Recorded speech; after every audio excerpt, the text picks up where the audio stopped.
Wow. Welcome to Moog. A mood is and we will start with. But first, that's the wrong cover. But I'm gonna change that. But yes, today is another whispered stream. This will be the last one. As we finish today, we only have a couple chapters. Very exciting. Reading updates. Okay, so I am reading In the Lives of Puppets. I'm about to start chapter 10. So on page 132 out of 418, excuse me, 418 pages, and I'm liking it so far. It is about this boy who, when he was a baby, his parents were fleeing something, and they ran into this forest and they found this inventor and they left this baby with the inventor. And so now 20 years later, our main character is the little baby, is Victor, and he lives with his dad, who is a android, and he has a couple robots. And the robots are just so funny. Their banter is amazing. We have a vacuum robot whose name is Rambo, and we have a nurse robot, like a medical bot, and her name is Nurse Ratchet. And Vic is our guy, and he spends time over at the scrapyard, just like finding things, fixing things, whatever it is. And he finds another android, and it puts him, like, the other android is like severely damaged and like on the verge of like death. But before the android dies, he like reaches out of the like scrap heap pile and he threatens their life. He's like, I'm gonna kill you. So obviously they take him home and fix him and put him back together. And so yeah, we have this like baby android who, I mean, he's not a baby, but who is learning like all about humans and like, why do you do that? Why do you shower?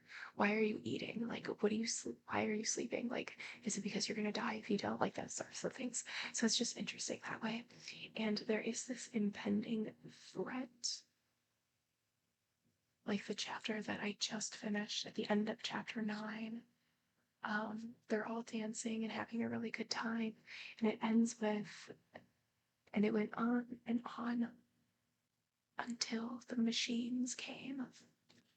And it's like, excuse me, what is this danger?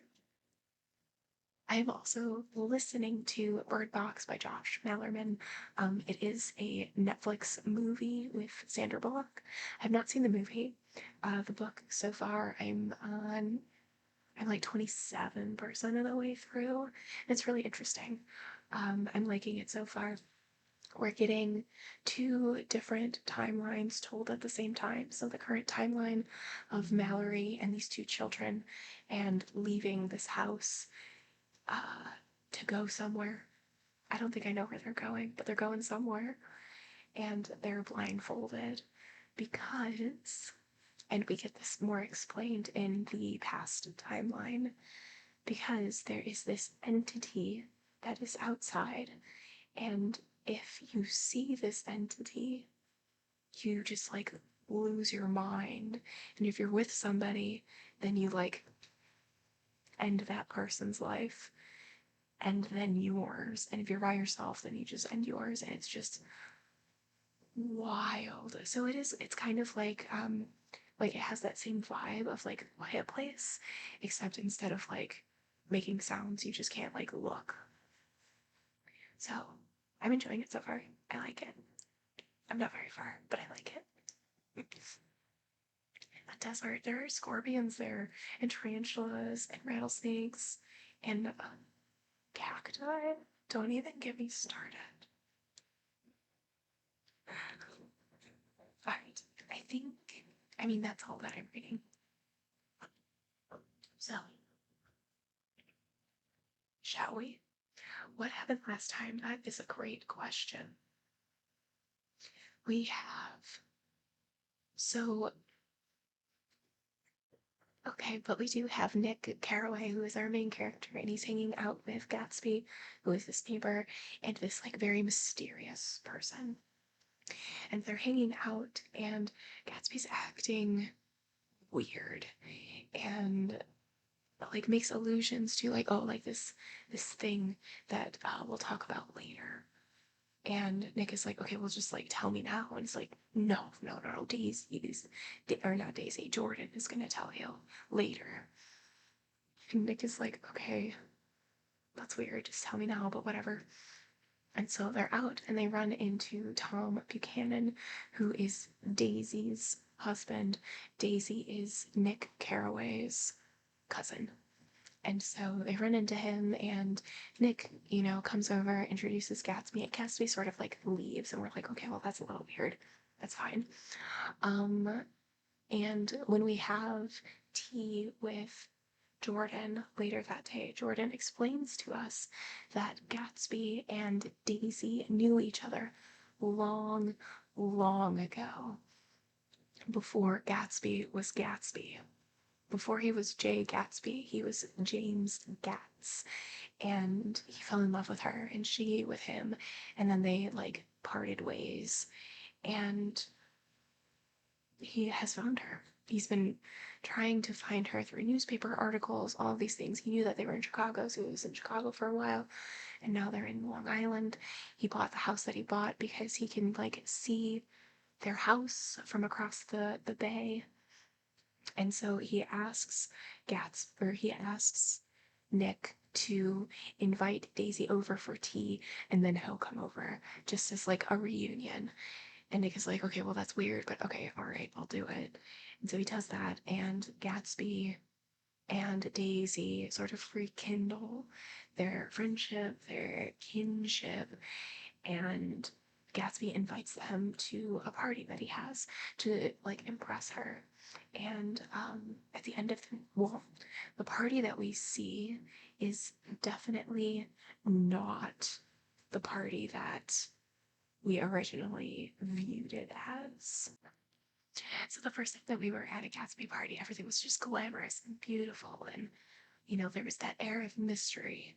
And at this party, it was kind of gross. Like people were just like overindulging in everything, and comments were like just really snide and kind of like mean-hearted, and people were just like really using this to escape from their life, but not in like a positive way.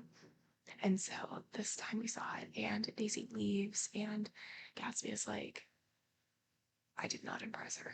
In fact, she left disappointed. That sucks. And then let's see. Let me see.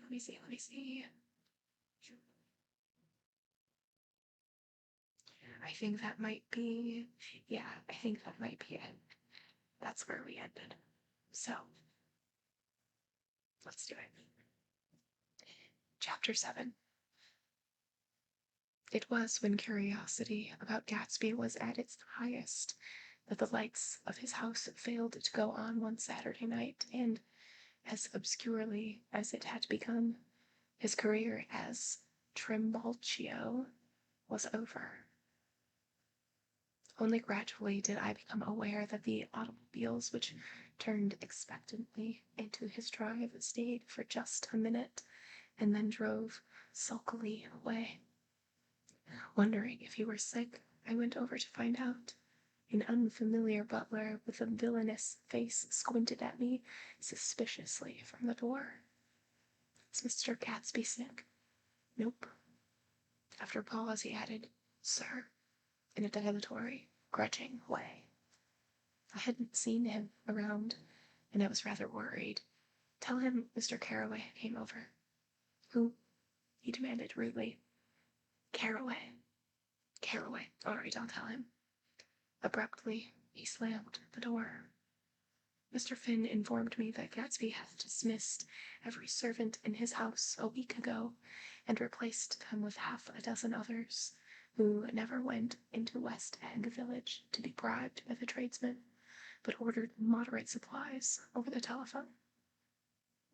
The grocery boy reported that the kitchen looked like a pigsty, and the general opinion in the village was that the new people weren't servants at all. Next day, Gatsby called me on the phone. "Going away?" I inquired. "No, old sport. I hear you fired all of your servants." I wanted somebody who would gossip. Daisy comes over quite often in the afternoons. So the whole caravansary had fallen in like a card house at the disapproval in their eyes. There's some people Wolfsheim wanted to do something for. They're all brothers and sisters. They used to run a small hotel. I see. He was calling up at Daisy's request. Would I come to lunch at her house tomorrow? Miss Baker would be there. Half an hour later, Daisy herself telephoned and seemed relieved to find that I was coming. Something was up, and yet I couldn't believe that they would choose this occasion for a scene, especially for the rather harrowing scene that Gatsby had outlined in the garden. The next day was broiling, almost the last, certainly the warmest of summer. As my train emerged from the tunnel into sunlight, only the hot whistles of the National Biscuit Company broke the simmering hush at noon. The straw seats of the car hovered on the edge of combustion. The woman next to me perspired delicately for a while into her white shirtwaist, and then, as her newspaper dampened under her fingers, lapsed despairingly into deep heat with a desolate cry. Her pocketbook slapped on the floor. "Oh my," she gasped. I picked it up with a weary bend and handed it back to her, holding it at arm's length and by the extreme tip of the corner to indicate that I had no designs upon it, but everyone nearby, including the woman, suspected me just the same. "Hot," said the conductor to familiar faces. "Some weather. Hot, hot, hot. Is it hot enough for you? Is it hot? Is it?" My commutation key ticket came back to me with a dark stain from his hand. That anyone should care in this heat whose flushed lips he kissed, whose head made damp the pajama pocket over his heart. Through the hall of the Buchanan's house blew a faint wind, carrying the sound of the telephone bell out to Gatsby and me as we waited at the door. "The master's body," roared the butler into the mouthpiece. "I'm sorry, madam, but we can't furnish it. It's far too hot to touch this noon."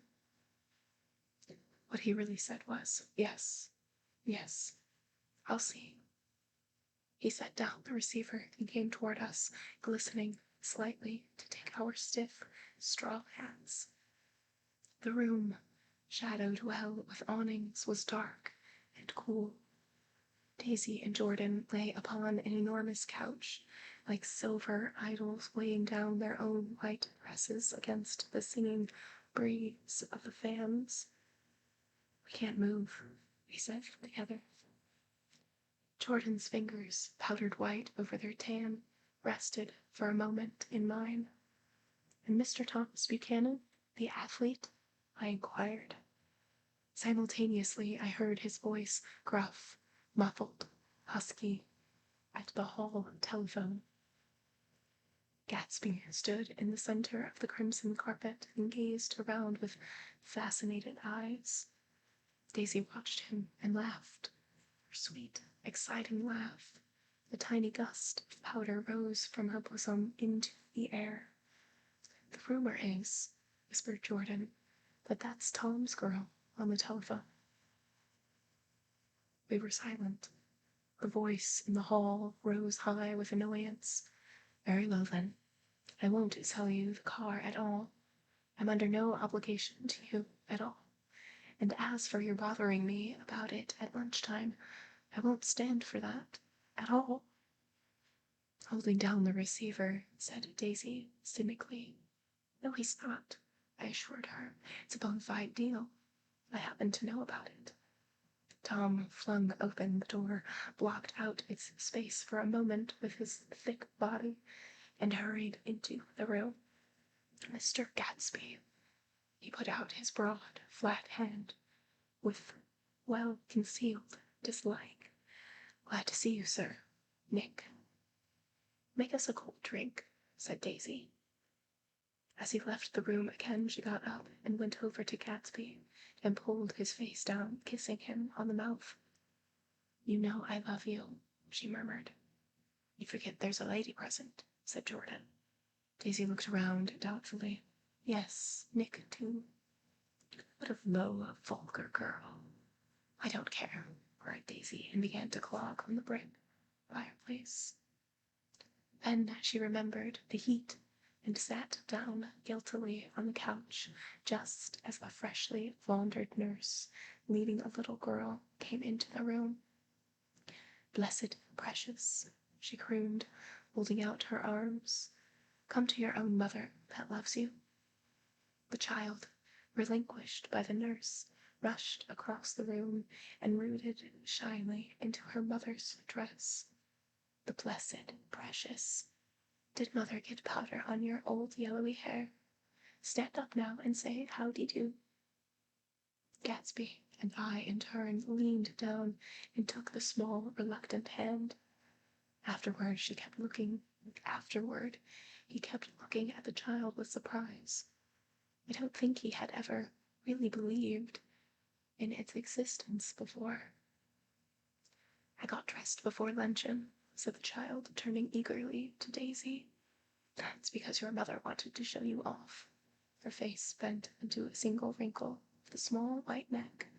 "You dream, you absolute little dream."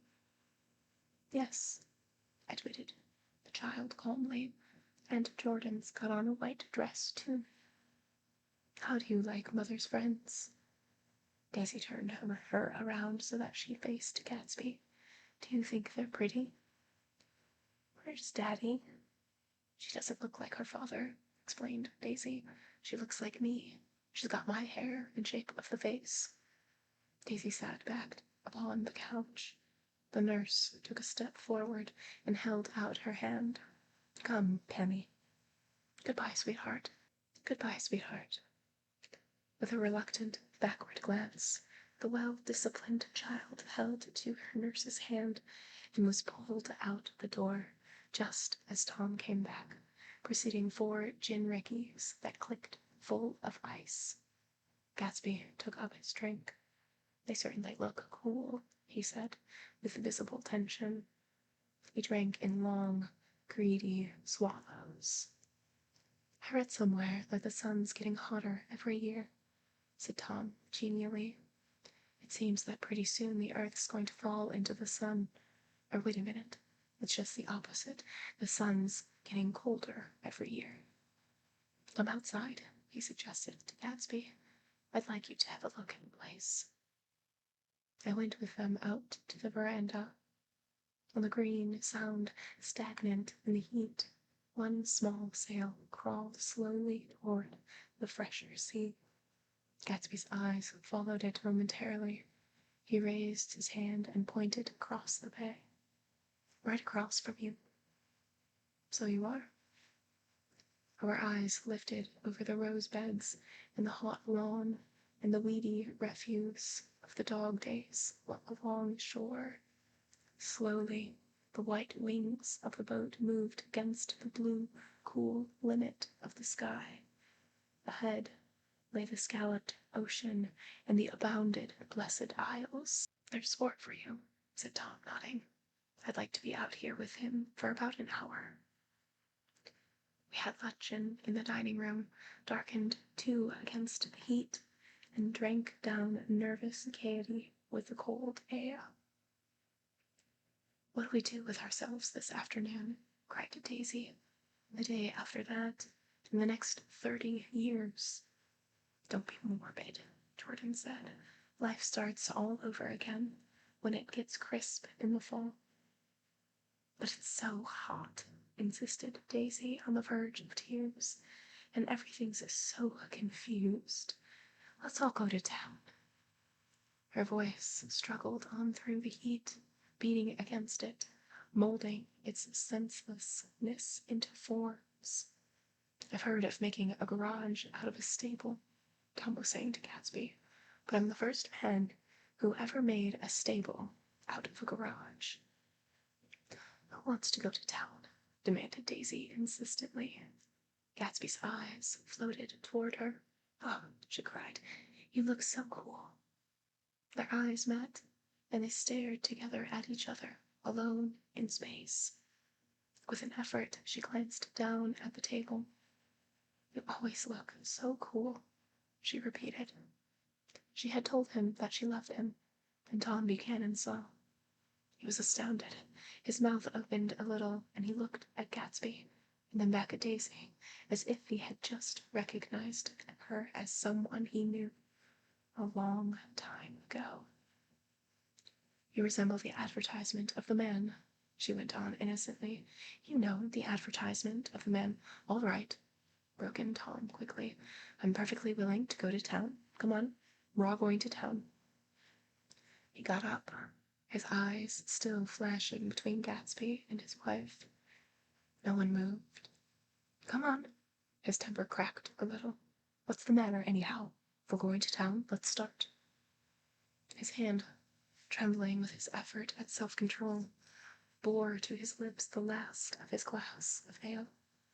Daisy's voice got us to our feet and out on the blazing gravel drive. Are we just going to go? She objected. Like this? Aren't we going to let anyone smoke a cigarette first? Everybody smoked all through lunch. Oh, let's have some fun, she begged. It's too hot to fuss. He didn't answer. Have it your way, she said. Come on, Jordan. They went upstairs to get ready while we three men stood there shuffling the hot pebbles with our feet. A silver curve of the moon hovered already in the western sky. Gatsby started to speak, changed his mind, but not before Tom wheeled and faced him expectantly. Have you got your stables here? Asked Gatsby with an effort. About a quarter of a mile down the road. Oh. A pause. I don't see the idea of going to town, broke out Tom savagely. Women get these notions in their head. Shall we take anything to drink? Called Daisy from an upper window. I'll get some whiskey, answered Tom. He went inside. Gatsby turned to me rigidly. I can't say anything in his household sport.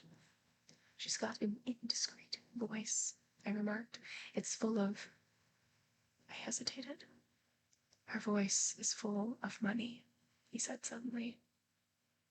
That it was. I'd never understood before. It was full of money. That was the inexhaustible charm that rose and fell in it, the jingle of it, the symbol's song of it.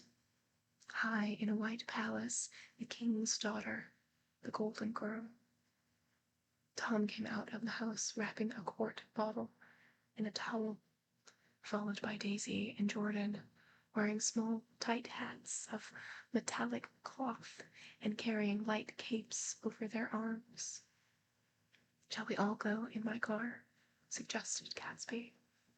He felt the hot, green leather of the seat. I ought to have left it in the shade. Is it standard shift?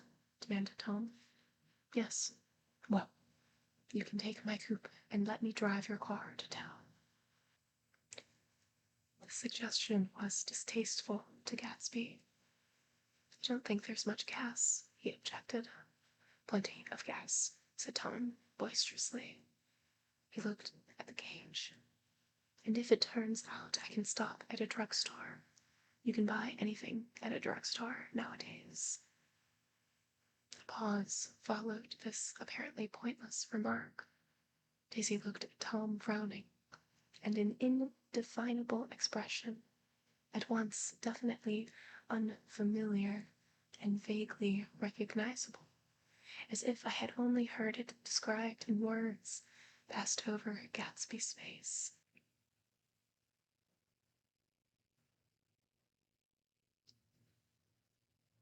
"Come on, Daisy," said Tom, pressing her with his hand toward Gatsby's car. "I'll take you in this circus wagon." He opened the door, but she moved out from the circle of his arm. "You take Nick and Jordan. We'll follow you in the coupe." She walked close to Gatsby, touching his coat with her hand. Jordan and Tom and I got into the front seat of Gatsby's car. Tom pushed the unfamiliar gears tentatively, and we shot off into the oppressive heat, leaving them out of sight behind. "Did you see that?" demanded Tom. "See what?" He looked at me keenly, realizing that Jordan and I must have known all along. "You think I'm pretty dumb, don't you?" he suggested. "Perhaps I am, but I have almost a second sight. Sometimes that tells me what to do. Maybe you don't believe that, but science—" He paused. The immediate contingency overtook him, pulled him back from the edge of the theoretical abyss. "I've made a small investigation of this fellow," he continued. "I could have gone deeper if I'd known." "Do you mean you've been to a medium?" inquired Jordan humorously. "What?" Confused, he stared at us as we laughed. "A medium? About Gatsby? About— No, I haven't. I said I have been making a small investigation of his past." "And you found he was an Oxford man," said Jordan, hopefully. "An Oxford man?" He was incredulous. "Like hell he is. He wears a pink suit." "Nevertheless, he's an Oxford man." "Oxford, New Mexico," snorted Tom contemptuously, "or something like that." "Listen, Tom, you're such a snob. Why did you invite him to lunch?" demanded Jordan crossly. "Daisy invited him. She knew him before we were married, God knows where." We were all irritable now, with the fading ale, and aware of it, we drove for a while in silence. Then, as Dr. T.J. Eckelberg's faded eyes came into sight down the road, I remembered Gatsby's caution about gasoline. "We've got enough to get us to town," said Tom. "But there's a crotch right here," objected Jordan. "I don't want to get stalled in this baking heat." Tom threw on both brakes impatiently, and we slid to an abrupt, dusty spot under Wilson's sign. After a moment, the proprietor emerged from the interior of his establishment and gazed, hollow-eyed, at the car. "Let's have some gas," cried Tom roughly. "What do you think we stopped for? To admire the view?" "I'm sick," said Wilson without moving. "Been sick all day." "What's the matter?" "I'm all run down." "Well, shall I help myself?" Tom demanded. "You sounded well enough on the phone."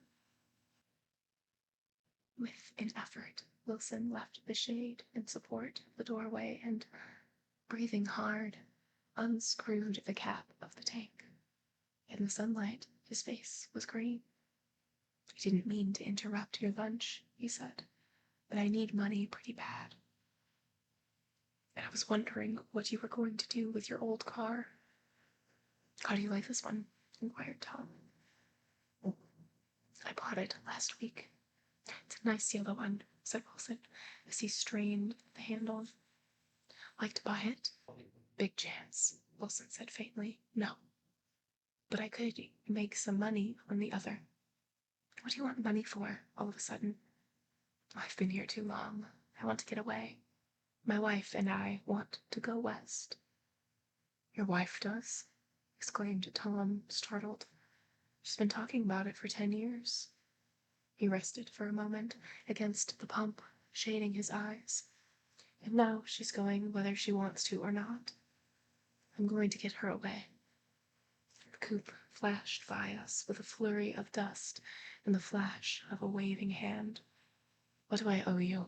Demanded Tom harshly. I just got wised up to something funny the last 2 days, remarked Wilson. That's why I want to get away. That's why I've been bothering you about the car. What do I owe you? $1.20. The relentless beating heat was beginning to confuse me, and I had a bad moment there before I realized that so far his suspicions hadn't alighted on Tom. He had discovered that Myrtle had some sort of life apart from him in another world, and the shock had made him physically sick. I stared at him, and then at Tom, who had made a parallel discovery less than an hour before, and it occurred to me that there was no difference between men in intelligence or race so profound as the difference between the sick and the well.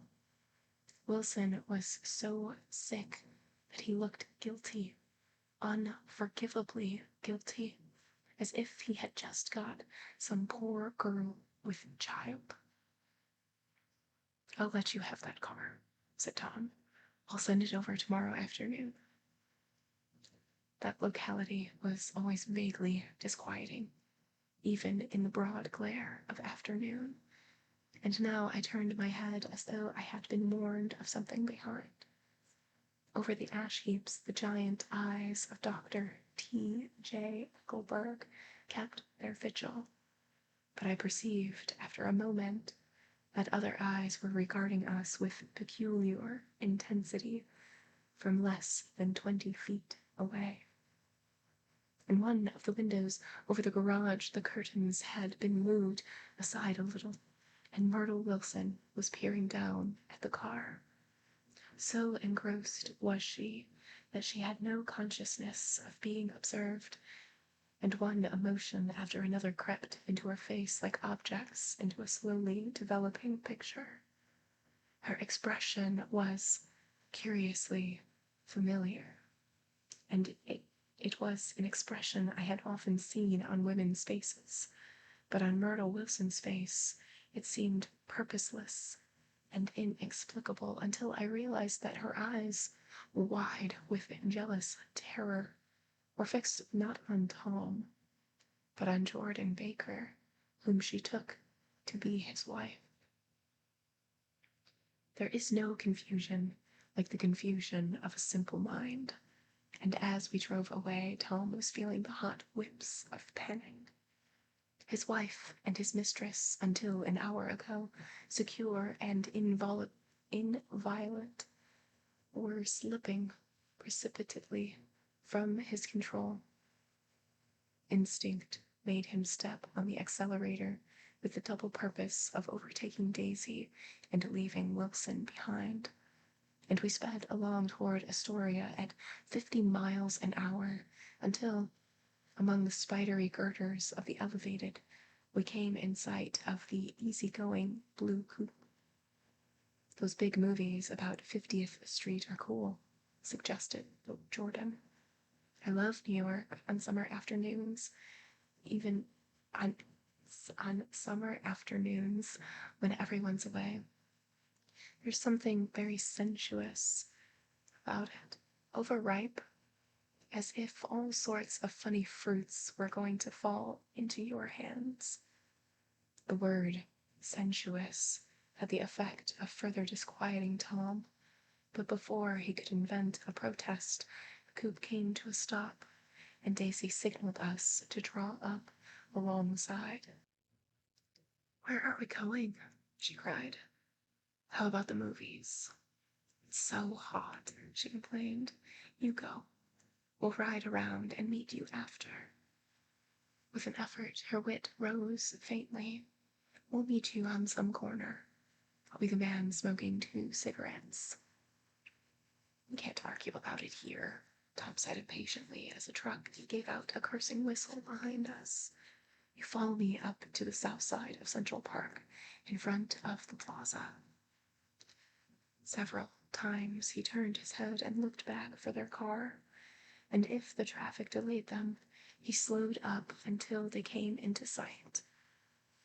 I think he was afraid they would dart down a side street and out of his life forever. But they didn't, and we all took the less explicable step of engaging the parlor of a suite in the Plaza Hotel. The prolonged and tumultuous argument that ended by herding us into that room eludes me, though I have a sharp physical memory that, in the course of it, my underwear kept climbing like a damp snake around my legs, and intermittent beads of sweat raced cool down my back. The notion originated with Daisy's suggestion that we hire 5 bathrooms and take cold baths, and then assumed more tangible form as a place to have a mint julep. Each of us said over and over that it was a crazy idea. We all talked at once to a baffled clerk and thought, or pretended to think, that we were being very funny. The room was large and stifling, and though it was already 4 o'clock, opening the windows admitted only a gust of hot shrubbery from the park. Daisy went to the mirror and stood with her back to us, fixing her hair. "It's a swell suite," whispered Jordan respectfully, and everyone laughed. "Open another window," commanded Daisy without turning around. "There aren't any more." "Well, we'd better telephone for an axe." "The thing to do is to forget about the heat," said Tom impatiently. "You make it 10 times worse by crabbing about it." Uh-oh. He unrolled the bottle of whiskey from the towel and put it on the table. "Why not let her alone, old sport?" remarked Gatsby. "You're the one that wanted to come to town." There was a moment of silence. The telephone slipped from its nail and splashed to the floor, whereupon Jordan whispered, "Excuse me." But this time no one laughed. "I'll pick it up," I offered. "I've got it." Gatsby examined the parted string, muttered, in an interested way, and tossed the book on a chair. "That's a great expression of yours, isn't it?" said Tom sharply. "What is it?" "All this old sport business. Where'd you pick that up?" "Now, see here, Tom," said Daisy, turning around from the mirror. "If you're going to make personal remarks, I won't stay here a minute. Call up and order some ice for the mint julep." As Tom took up the receiver, the compressed heat exploded into sound, and we were listening to the portentous chords of Mendelssohn's Wedding March from the ballroom below. "Imagine marrying anybody in this heat," cried Jordan dismally. "Still, I was married in the middle of June," Daisy remembered. "Louisville in June. Somebody fainted." "Who was it fainted, Tom?" "Biloxi," he answered shortly. "A man named Biloxi. Biloxi. And he made boxes. That's a fact. And he was from Biloxi, Mississippi." "They carried him into my house," appended Jordan, "because we lived just 2 doors from the church. And he stayed 3 weeks until Daddy told him he had to get out. The day after he left, Daddy died." After a moment, she added, as if she might have sounded irreverent, "There wasn't any connection." "I used to know a Bill Biloxi from Memphis," I remarked. "That was his cousin. I knew his whole family history before he left. He gave me an aluminum putter that I use today." The music had died down as the ceremony began, and now a long cheer floated in at the window, followed by intermittent cries of "Yay!" and finally by a burst of jazz as the dancing began. "We're getting old," said Daisy. "If we were young, we'd rise and dance." Remember Biloxi, Jordan warned her. Where do you know him, Tom? Biloxi? He concentrated with an effort. I didn't know him. He was a friend of Daisy's. It was not, she denied. I'd never seen him before. He came down in the private car. Well, he said he knew you. He said he was raised in Louisville. Asa Bird brought him around the last minute and asked if we had room for him. Jordan smiled. He was probably bumming his way home. He told me he was president of your class at Yale. Tom and I looked at each other blankly.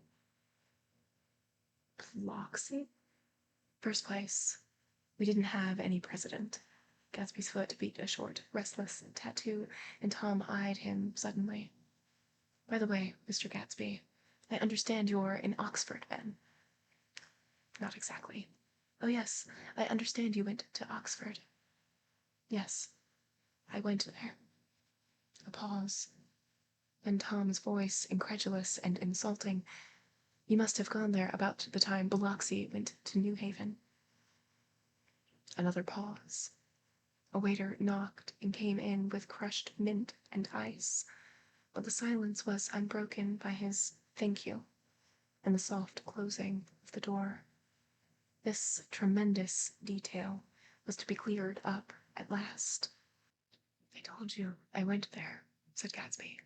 I heard you, but I'd like to know when. It was in 1919. I only stayed 5 months. That's why I can't really call myself an Oxford man. Tom glanced around to see if we mirrored his unbelief, but we were all looking at Gatsby. It was an opportunity they gave to some of the officers after the armistice, he continued. We could go to any of the universities in England or France. I wanted to get up and slap him on the back. I had one of those renewals of complete faith in him that I'd experienced before. Daisy rose, smiling faintly, and went to the table. Open the whiskey, Tom, she ordered, and I'll make you a mint julep. Then you won't seem so stupid to yourself. Look at the mint. Wait a minute, Tommy, snapped Tom. I want to ask Mr. Gatsby one more question. Go on, Gatsby said politely. What kind of a row are you trying to cause in my house, anyhow? They were out in the open at last, and Gatsby was content. He isn't causing a row. Daisy looked desperately from one to the other. You're causing a row. Please, have a little self-control. Self-control, repeated Tom, incredulous. I suppose the latest thing is to sit back and let Mr. Nobody from nowhere make love to your wife. Well, if that's the idea, you can count me out. Nowadays, people begin by sneering at family life and family institutions, and next they'll throw everything overboard and have intermarriage between black and white. Flushed with his impassioned gibberish, he saw himself standing alone on the last barrier of civilization. We're all white here, murmured Jordan. I know I'm not very popular. I don't give big parties. I suppose you've got to make your house into a pigsty in order to have any friends in the modern world. Angry as I was, as we all were, I attempted to laugh. Whenever he opened his mouth, the transition from libertine to prig was so complete. I've got something to tell you, old sport, began Gatsby, but Daisy guessed at his intention. Please don't, she interrupted helplessly. Please, let's all go home. Why don't we all go home? It's a good idea. I got up. Come on, Tom. Nobody wants a drink. I want to know what Mr. Gatsby has to tell me. Your wife doesn't love you, said Gatsby. She's never loved you. She loves me. You must be crazy, exclaimed Tom automatically. Gatsby sprang to his feet, vivid with excitement. She never loved you. Do you hear? He cried. She only married you because I was poor, and she was tired of waiting for me.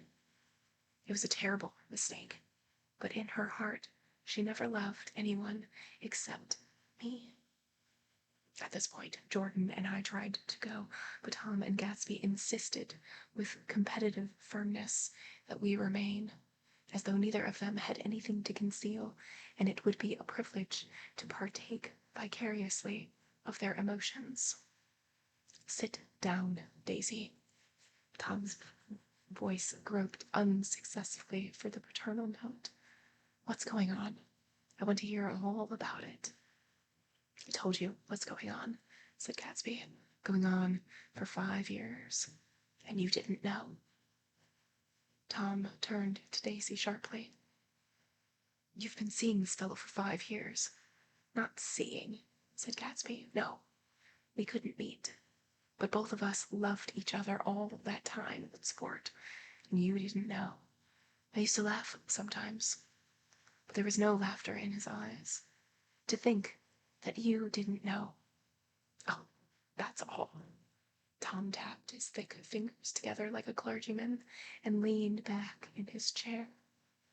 You're crazy, he exploded. I can't speak about what happened 5 years ago because I didn't know Daisy then, and I'll be damned if I see how you got within a mile of her unless you brought the groceries to the back door. But all the rest of that's a goddamn lie. Daisy loved me when we married, when she married me, and she loves me now. No, said Gatsby, shaking his head. She does, though. The trouble is that sometimes she gets foolish ideas in her head and doesn't know what she's doing. He nodded sagely. And what's more, I love Daisy too. Once in a while I go off on a spree and make a fool of myself, but I always come back, and in my heart I love her all the same.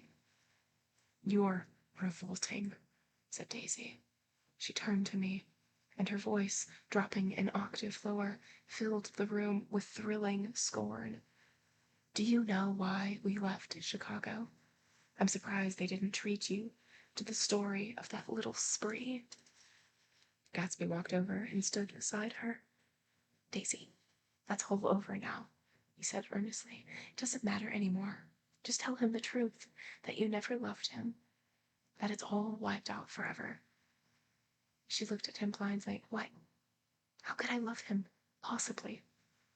You never loved him. She hesitated. Her eyes fell on Jordan and me with a sort of appeal, as though she realized at last what she was doing, and as though she had never, all along, intended doing anything at all. But it was done now. It was too late. I never loved him, she said, with perceptible reluctance. Not at Capulani? Demanded Tom suddenly. No. From the ballroom beneath, muffled and suffocating, chords were drifting up on hot waves of air. Not that day I carried you down to the punch bowl to keep your shoes dry. There was a husky tenderness in his tone. Daisy? Please don't. Her voice was cold, but the rancor was gone from it. She looked at Gatsby. There, Jay, she said. But her hand, as she tried to light a cigarette, was trembling. Suddenly, she threw the cigarette and the burning match on the carpet. Oh, you want too much, she cried to Gatsby. I love you now. Isn't that enough? I can't help what's past. She began to sob helplessly. I did love him once, but I loved you too. Gatsby's eyes opened and closed. You loved me too, he repeated. Even that is a lie, said Tom savagely. She didn't know you were alive. Why, there are things between Daisy and me that you'll never know. Things that neither of us can ever forget. Words seemed to bite physically into Gatsby. I want to speak to Daisy alone, he insisted. She's all excited now. Even alone, I can't say I never loved Tom. she admitted in a pitiful voice. It wouldn't be true. Of course it wouldn't, agreed Tom. She turned to her husband. As if it mattered to you, she said. Well, of course it matters. I'm going to take better care of you from now on. You don't understand, said Gatsby with a touch of panic. I'm not going to take care of her anymore. I'm not. Tom opened his eyes wide and laughed. He could afford to control himself now. Why is that? Daisy's leaving you. Nonsense. I am, though, she said with a visible effort. She's not leaving me. Tom's words suddenly leaned down for Gatsby. Certainly not for a common swindler who'd have to steal the ring to put on her finger. I won't stand this, cried Daisy. Oh, please, let's get out. Who are you, anyhow? Broke out Tom. You're one of the bunch that hangs around the Meyer-Wolfsheim. That much I happen to know. I've made a little investigation into your affairs, and I'll carry it further tomorrow. You can suit yourself about that, old sport, said Gatsby steadily. I've found out what your drugstores were. He turned to us and spoke rapidly. He and Wolfsheim bought up a lot of side street drugstores here and in Chicago, and sold grain alcohol over the counter. That's one of his little stunts. I picked him for a bootlegger from the time I saw him, and I wasn't far wrong. What about it? Said Gatsby politely. Guess your friend Walter Chase wasn't too proud to come in on it. And you left him in the lurch, didn't you? You let him go to jail for a month over in New Jersey. God, you ought to hear Walter on the subject of you. He came to us dead broke. Was very glad to pick up some money, old sport. Don't call me old sport, cried Tom. Gatsby said nothing. Walter could have you up in the betting laws, too, but Wolfsheim scared him into shutting his mouth. That unfamiliar yet recognizable look was back again in Gatsby's face. That drugstore business was just small change, continued Tom slowly. But you've got something on now that Walter's afraid to tell me about.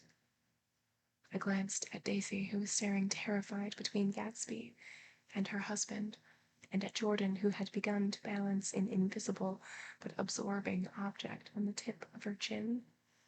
Then I turned back to Gatsby, and was startled at his expression. He looked, and this is said in all contempt for the babbled slander at his garden, as if he had killed a man. For a moment the set of his face could be described in just that fantastic way. It passed, and he began to talk excitedly to Daisy, denying everything, defending his name against accusations that had not been made. But with every word, she was drawing further and further into herself, so he gave that up, and only the dead dream fought on as the afternoon slipped away, trying to touch what was no longer tangible, struggling unhappily, undespairingly, toward that lost voice across the room. The voice begged again to go.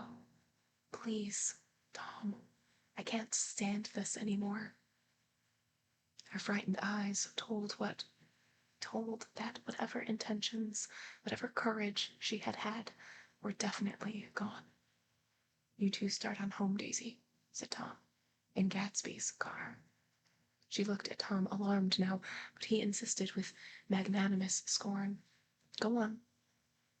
He won't annoy you. I think he realizes that his presumptuous little flirtation is over. They were gone, without a word, snapped out, made accidental, isolated like ghosts, even from our pity.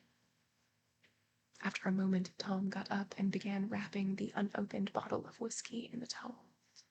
Want any of this stuff, Jordan? Nick? I didn't answer. Nick? He asked again. What? Want any? No.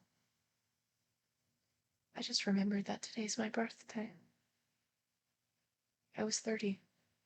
Before me stretched the portentous, menacing road of a new decade.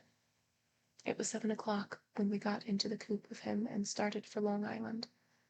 Tom talked incessantly, exulting and laughing, but his voice was as remote from Jordan and me as the foreign clamor on the sidewalk or the tumult of the elevated overhead.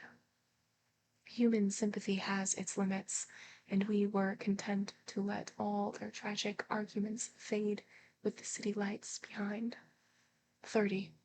The promise of a decade of loneliness, a thinning list of single men to know, a thinning briefcase of enthusiasm, thinning hair. But there was Jordan beside me, who, unlike Daisy, was too wise ever to carry well-forgotten dreams from age to age. As we passed over the dark bridge, her wan face fell lazily against my coat's shoulder, and the formidable stroke of 30 died away with the reassuring pressure of her head. So we drove on toward death through the cooling twilight. The young Greek, Michaelis, who ran the coffee joint beside the ash heap, was the principal witness in the inquest. He had slept through the heat until 5, when he strolled over to the garage and found George Wilson sick in his office. Really sick, pale as his own pale head and shaking all over. Michaelis advised him to go to bed, but Wilson refused, saying that he'd miss a lot of business if he did. While his neighbor was trying to persuade him, a violent racket broke out overhead. I've got my wife locked up there, explained Wilson calmly. She's going to stay there till the day after tomorrow, and then we're going to move away. Michaelis was astonished. They had been neighbors for 4 years, and Wilson had never seemed faintly capable of such a statement. Generally, he was one of those worn-out men when he wasn't working. He sat on a chair in the doorway and stared at the people and the cars that passed along the road. When anyone spoke to him, he invariably laughed in an agreeable, colorless way. He was his wife's man and not his own. So naturally, Michaelis tried to find out what had happened, but Wilson wouldn't say a word. Instead, he began to throw curious, suspicious glances at his visitor and ask him what he'd been doing at certain times and certain days, just as the latter was getting uneasy. Some workman came past the door, bound for his restaurant, and Michaelis took the opportunity to get away, intending to come back later. But he didn't. He supposed he forgot, that's all. When he came outside again a little after 7, he was reminded of the conversation because he heard Mrs. Wilson's voice, loud and scolding, upstairs in the garage. "Beat me," he heard her cry. "Throw me down and beat me, you dirty little coward." A moment later, she rushed out into the dusk, waving her hands and shouting. Before he could move from his door, the business was over. The death car, as the newspapers called it, didn't stop. It came out of the gathering darkness, wavering tragically for a moment, and then disappeared around the next bend. Michaelis wasn't even sure of its color. He told the first policeman that it was light green. The other car, the one going toward New York, came to rest 100 yards beyond, and its driver hurried back to where Myrtle Wilson, her life violently extinguished, knelt in the road and mingled her thick, dark blood with the dust. Michaelis and this man reached her first, but when they had torn open her shirtwaist, still damp with perspiration, they saw that her left breast was swinging loose like a flap, and there was no need to listen for a heart beneath. The mouth was wide open and ripped at the corners, as though she had choked a little in giving up the tremendous vitality she had stored so long. We saw the 3 or 4 automobiles in the crowd when we were still some distance away. "Wreck," Tom said. "That's good. Wilson will have a little business at that." He slowed down, but still without any intention of stopping, until we came nearer. The hushed, intent faces of the people at the garage door made him automatically put on the brakes. "I'll take a look," he said doubtfully. "Just a look." I became aware now of a hollow, wailing sound which issued incessantly from the garage, a sound which, as we got out of the coupe and walked toward the door, resolved itself into the words, "Oh my God," uttered over and over in a gasping moan. "There's some bad trouble here," said Tom excitedly. He rushed up on tiptoes and peered over a circle of heads into the garage, which was lit only by a yellow light in a swinging wire basket overhead. Then he made a harsh sound in his throat, and with a violent thrusting movement of his powerful arms, pushed his way through. The circle closed up again, with a running murmur of expostulation. It was a minute before I could see anything at all. Then new arrivals deranged the line, and Jordan and I were pushed suddenly inside. Myrtle Wilson's body, wrapped in a blanket, and then in another blanket, as though she suffered from a chill in the hot night, lay on a work table by the wall, and Tom, with his back to us, was bending under it, motionless. Next to him stood a motorcycle policeman, taking down names with much sweat and correction in a little book. At first, I couldn't find the source of the high, groaning words that echoed clamorously through the bare garage.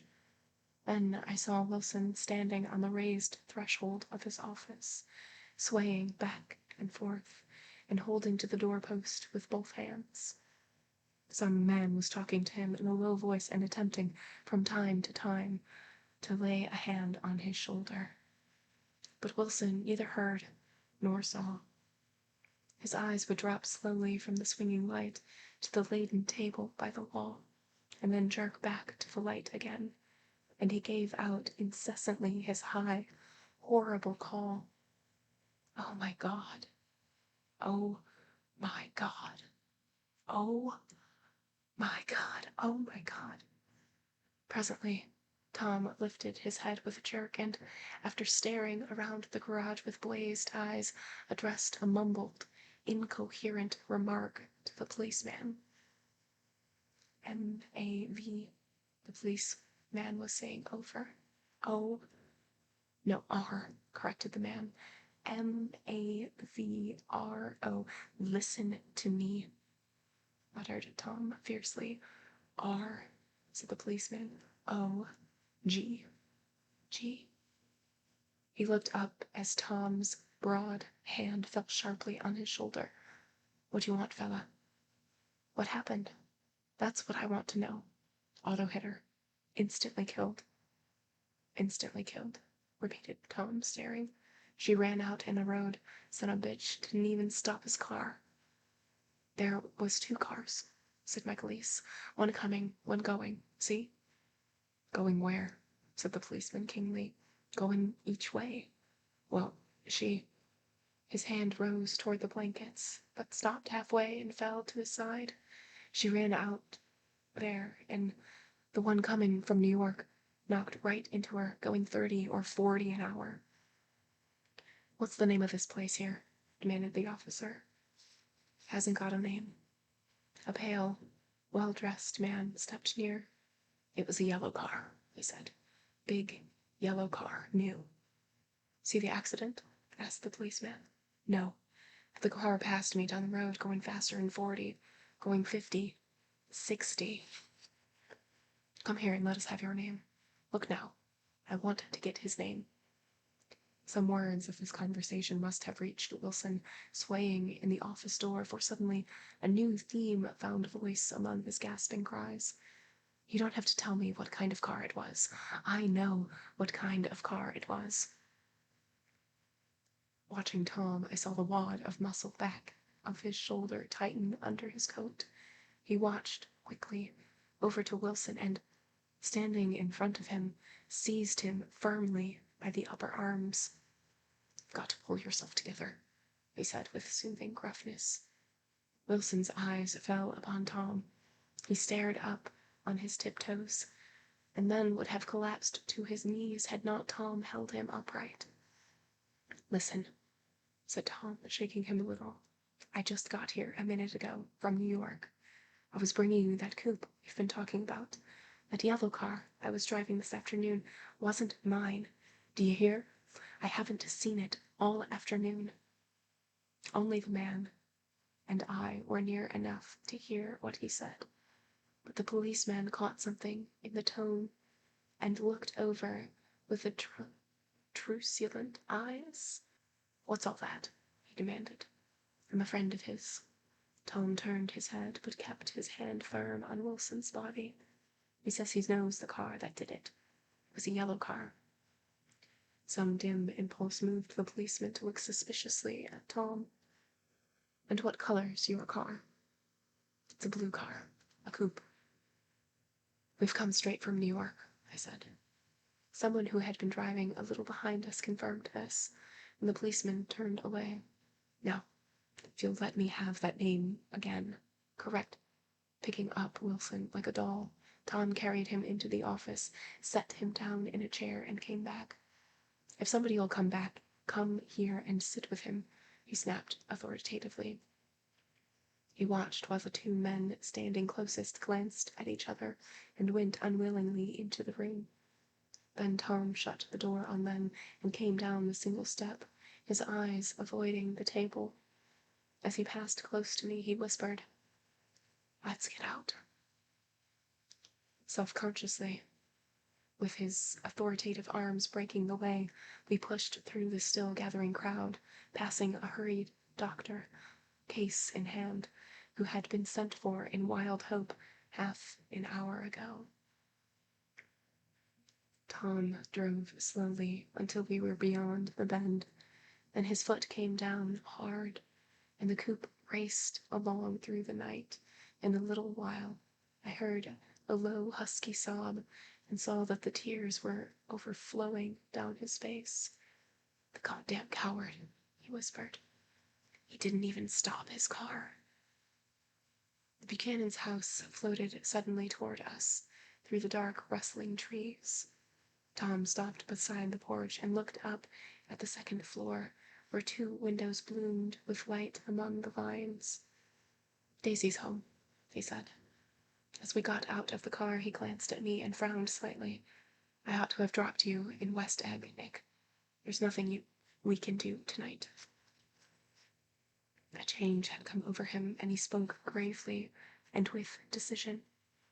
As we walked across the moonlight gravel to the porch, he disposed of the situation in a few brisk phrases. I'll telephone for a taxi to get you home, and while you're waiting, you and Jordan better go in the kitchen and have them get you some supper, if you want any. He opened the door. Come in. No thanks. But I'd be glad if you'd order me a taxi. I'll wait outside. Jordan put her hand on my arm. Won't you come in, Nick? No thanks. I was feeling a little sick, and I wanted to be alone, but Jordan lingered for a moment more.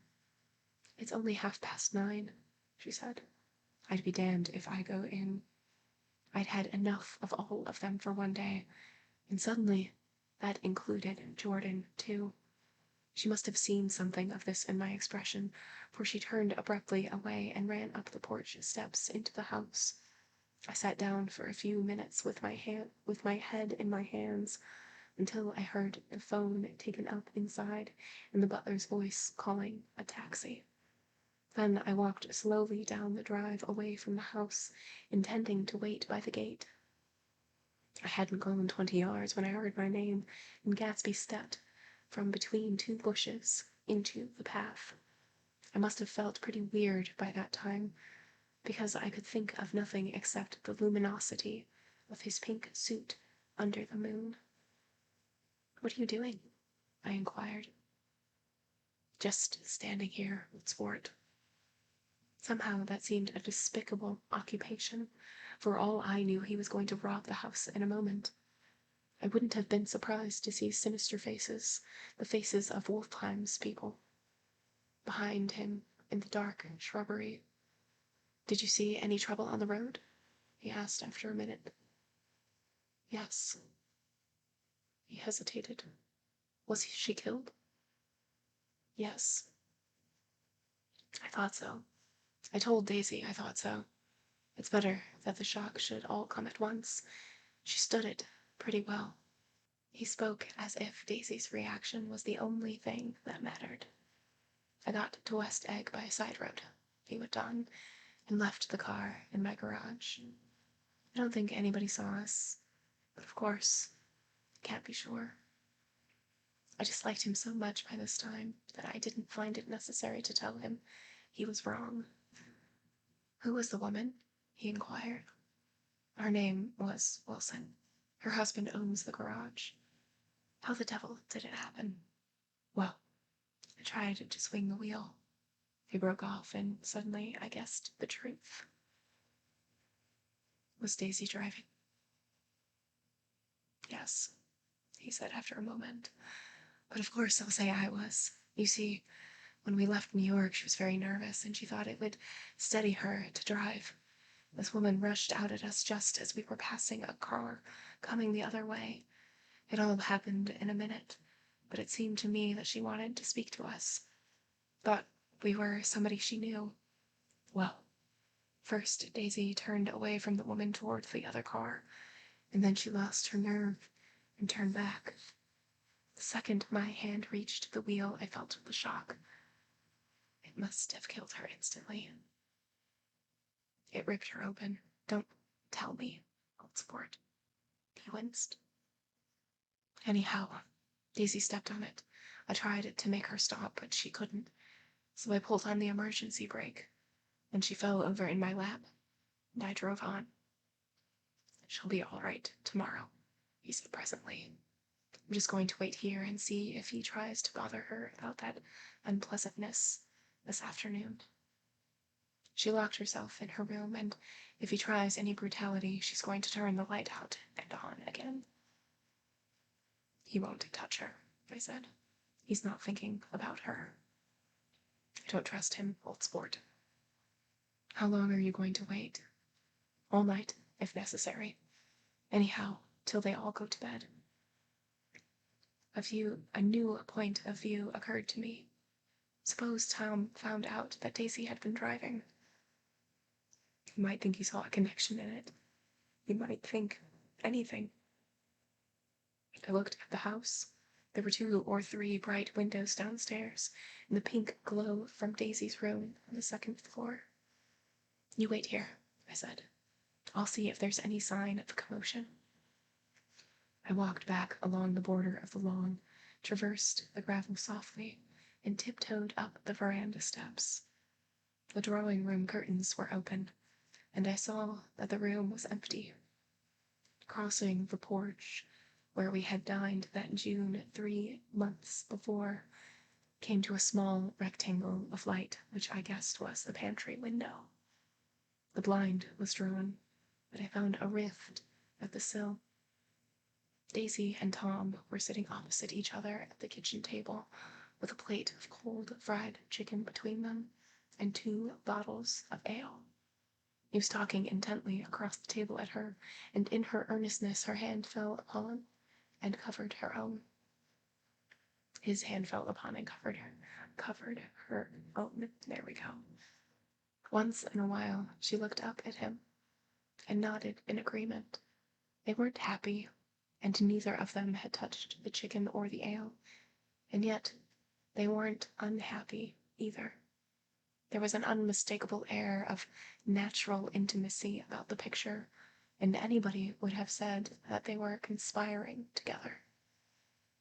As I tiptoed from the porch, I heard my taxi feeling its way along the dark road toward the house. Gatsby was waiting where I left him in the drive. "Is it all quiet up there?" he asked anxiously. "Yes, it's all quiet." I hesitated. "You'd better come home and get some sleep." He shook his head. "I want to wait here till Daisy goes to bed. Good night, old sport." He put his hand in his coat pockets and turned back eagerly to his scrutiny of the house, as though my presence marred the sacredness of the vigil. So I walked away and left him standing there in the moonlight, watching over nothing. End of chapter 7. Oh boy, that was a long chapter, and so much happened. So much happened. Okay, so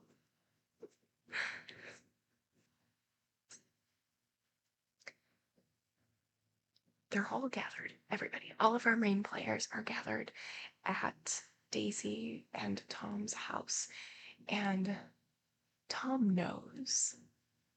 Tom knows that Daisy and Gatsby, there's something between them.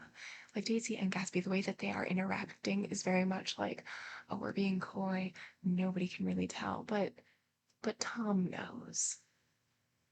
And so they all go to the city, which is a horrible idea. They all go to the city for some fun, and while they're there, well, when they go there, it's Daisy and Gatsby who are driving separately from Tom, Jordan, and us, Nick. And so they are driving, and on the way, Tom stops at the garage where Wilson works and also where his mistress is.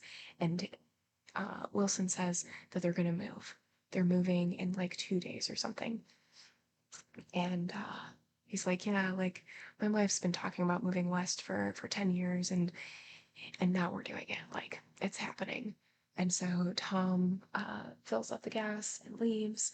We do see that his wife is upstairs, and we later find out that Wilson locked her upstairs until they move. So this move clearly isn't her choice. No, which means that Wilson knows what's going on. And so they go into the city, our little group, and while they're there, Tom confronts Gatsby about his past and is like, so I hear you're an Oxford man. So how do you know this person? Like very pointed questions. And we all are very uncomfortable. And then everything is just rising in temperature, and much like the day being the hottest day of the year. And there's a point when Gatsby is like, you know what, Tom, let me tell you something about Daisy. And everyone's like, oh no, it's out in the open, it's happening. And it does happen. It is revealed that Daisy does in fact love Gatsby, and Gatsby wants Daisy to tell Tom that she never loved Tom, blah blah blah, they're gonna live together, whatever. And Daisy's just having a really hard time because there is a point when she did love Tom, and Gatsby's like, no, like let's have a conversation separately. Daisy's like, you know what, I would still say that I loved Tom even if it was just us two. Like that would be a lie to say that I didn't. And so temperatures are rising, everything is very uncomfortable. They decide to leave, and Daisy and Gatsby leave first in a rush, in a huff, and they leave in Tom's old car, which is recognizable by Wilson, Lady Wilson, Myrtle, if you will, if we're on a first name basis. And so, yeah. So the car passes. Myrtle thinks that it is Tom and his wife. but it's not. And so she runs out and she gets hit and she dies instantly. And who was driving but Daisy? And so Daisy, like, keeps speeding past Tom and Jordan and us, Nick. We are driving along and we come across the aftermath of the accident, and we see that Myrtle is dead. And it comes out that it was like his old car, and Tom is like, you have to know that, like, that's not my car, I wasn't in it. And other witnesses are corroborating his story that, like, he wasn't there, he was like coming from New York at a later time, blah blah blah. And so Tom knows that Gatsby killed his mistress, and so they go home, and Nick is like, you know what, I'm gonna leave, just call me a cab. And they call him a cab, and he's waiting outside, and he's like walking around the house, and he sees Gatsby outside, and Gatsby is just staring up at the windows, up into the sky. And we get the true story that Daisy was the one driving, and Gatsby's like, yeah, she was driving, but I would take the blame, like what happened. And so he finds out that the woman did die, and instantly, pretty much, and Gatsby's like, yeah, I figured that's what it was. And he's more concerned for Daisy than he is himself. And he's like, I'm just gonna wait. Like, I told Daisy to, like, flick the lights on and off if there's any any trouble, and I'll come in and save her. And Nick is like, I think she'll be okay. I don't think anything's gonna happen. You want to come home with me? Like, let's just take a cab. And Gatsby refuses, and is just very keen on staying. And so Tom goes back inside to wait for the cab, and Daisy and Tom are sitting at the table, and there's like food in between them, but they're not eating the food. And Daisy's hand is like on the table, and Tom like just puts his hand over hers. And it's noted that it seems like there's like a scheme going on between them. And that's where we've ended. Chapter 8. I couldn't sleep all night. A foghorn was growing incessantly on the sound, and I tossed half sick between grotesque reality and savage, frightening dreams. Toward dawn I heard a taxi go up Gatsby's drive, and immediately jumped out of bed and began to dress. I felt that I had something to tell him, something to warn him about, and morning would be too late.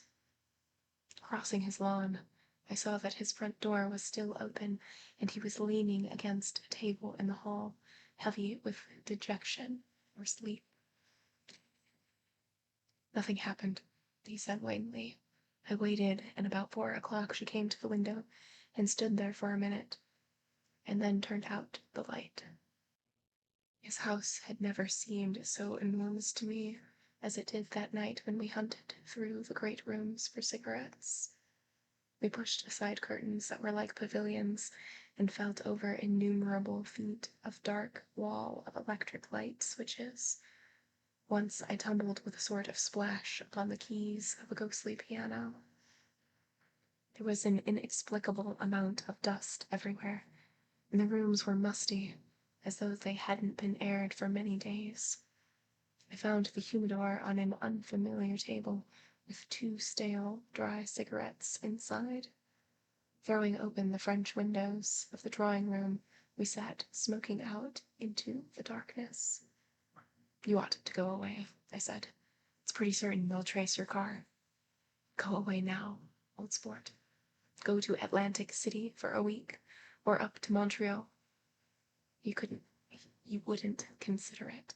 He couldn't possibly leave Daisy until he knew what she was going to do. He was clutching at some last hope that I couldn't bear to shake him free. It was this night that he told me the strange joy of his youth, that Dan Cody told it to me because Jay Gatsby had broken up, like glass against Tom's hard malice, and the long, secret extravaganza was played out. I think that he would have acknowledged anything now, without reserve, but he wanted to talk about Daisy. She was his first nice girl that he had ever known. In various unrevealed capacities, he had come in contact with such people, but always with indiscernible barbed wire between. He found her excitingly desirable. He went to her house, at first with other officers from Camp Taylor, then alone. It amazed him. He had never been in such a beautiful house before. But what gave it an air of breathless intensity was that Daisy lived there. It was as casual a thing to her as his tent out at camp was to him. There was a ripe mystery about it, a hint of bedrooms upstairs more beautiful and cool than other bedrooms, of happy and radiant activities taking place through its corridors, and of romances that were not musty and laid away already in lavender, but fresh and breathing and redolent of this year's shining motor cars, and of dances whose flowers were scarcely withered. It excited him, too, that many men had already loved Daisy. It increased her value in his eyes. He felt their presence all about the house, pervading the air with shadows and echoes of still, vibrant emotions. But he knew that he was in Daisy's house by a colossal accident. However glorious might be his fortune as Jay Gatsby, he was at present a penniless young man without a past, and at any moment the invisible cloak of his uniform might slip from his shoulders. So he made the most of his time. He took what he could get, ravenously and unscrupulously. Eventually he took Daisy one still October night, took her because he had no right to touch her hand. He might have despised himself, for he had certainly taken her under false pretenses. I don't mean that he had traded on that phantom millions, but he had deliberately given Daisy a sense of security. He had let her believe that he was a person from much the same stratum as herself, that he was fully able to take care of her. As a matter of fact, he had no such faculties. He had no comfortable family standing behind him, and he was liable, at the whim of an impersonal government, to be blown anywhere about the world. But he didn't despise himself, and it didn't turn out as he had imagined. He had intended, probably, to take what he could and go, but now he found that he had committed himself to the following of a Grail. He knew that Daisy was extraordinary, that he didn't realize just how extraordinary a nice girl could be. She vanished into her rich house, into her rich, full life, leaving Gatsby nothing. He felt married to her. That was all. When they met again 2 days later, it was Gatsby who was breathless, who was, somehow, betrayed. Her porch was bright with the bought luxury of starshine. The wicker of the settee squeaked fashionably as she turned toward him, and he kissed her curious and lovely mouth. She had caught a cold, and it made her voice huskier and more charming than ever. And Gatsby was overwhelmingly aware of the youth and mystery that wealth imprisons and preserves, of the freshness of many clothes, and of Daisy, gleaming like silver, safe and proud above the hot struggles of the poor. I can't describe to you how surprised I was to find out I loved her, old sport. I even hoped for a while that she'd throw me over, but she didn't, because she was in love with me too. She thought I knew a lot because I knew different things from her. Well, there I was, way off my ambitions, getting deeper in love every minute, and all of a sudden I didn't care. What was the use of doing great things if I couldn't have a better time telling her what I was going to do? On the last afternoon before he went abroad, he sat with Daisy in his arms for a long, silent time. It was a cold fall day, with fire in the room and cheeks flushed. Now and then she moved, and he changed his arm a little, and once he kissed her dark, shining hair. The afternoon had made them tranquil for a while, as if to give them a deep memory of the long parting the next day promised. They had never been closer in their month of love, nor communicated more profoundly one with another than when she brushed silent lips against his coat's shoulder, or when he touched the end of her fingers gently as though she were asleep. He did extraordinarily well in the war. He was a captain before he went to the front, and following the Argonne battles, he got his majority and the command of the divisional machine guns. After the armistice, he tried frantically to get home, but some complication or misunderstanding sent him to Oxford instead. He was worried now. There was a quality of nervous despair in Daisy's letters. She didn't see why he couldn't come. She was feeling the pressure of the world outside, and she wanted to see him and feel his presence beside her, and be reassured that she was doing the right thing after all. For Daisy was young, and her artificial world was redolent for orchids and pleasant, cheerful snobbery and orchestras which set the rhythm of the year, summoning up the sadness and suggestiveness of life in new tunes. All night the saxophones wailed the hopeless comment of the Beale Street blues, while 100 pairs of golden and silver slippers shuffled the shining dust.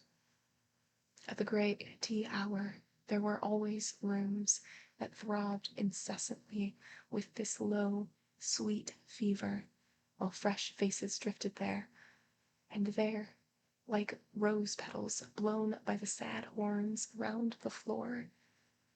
Through this twilight universe, Daisy began to move again with the season.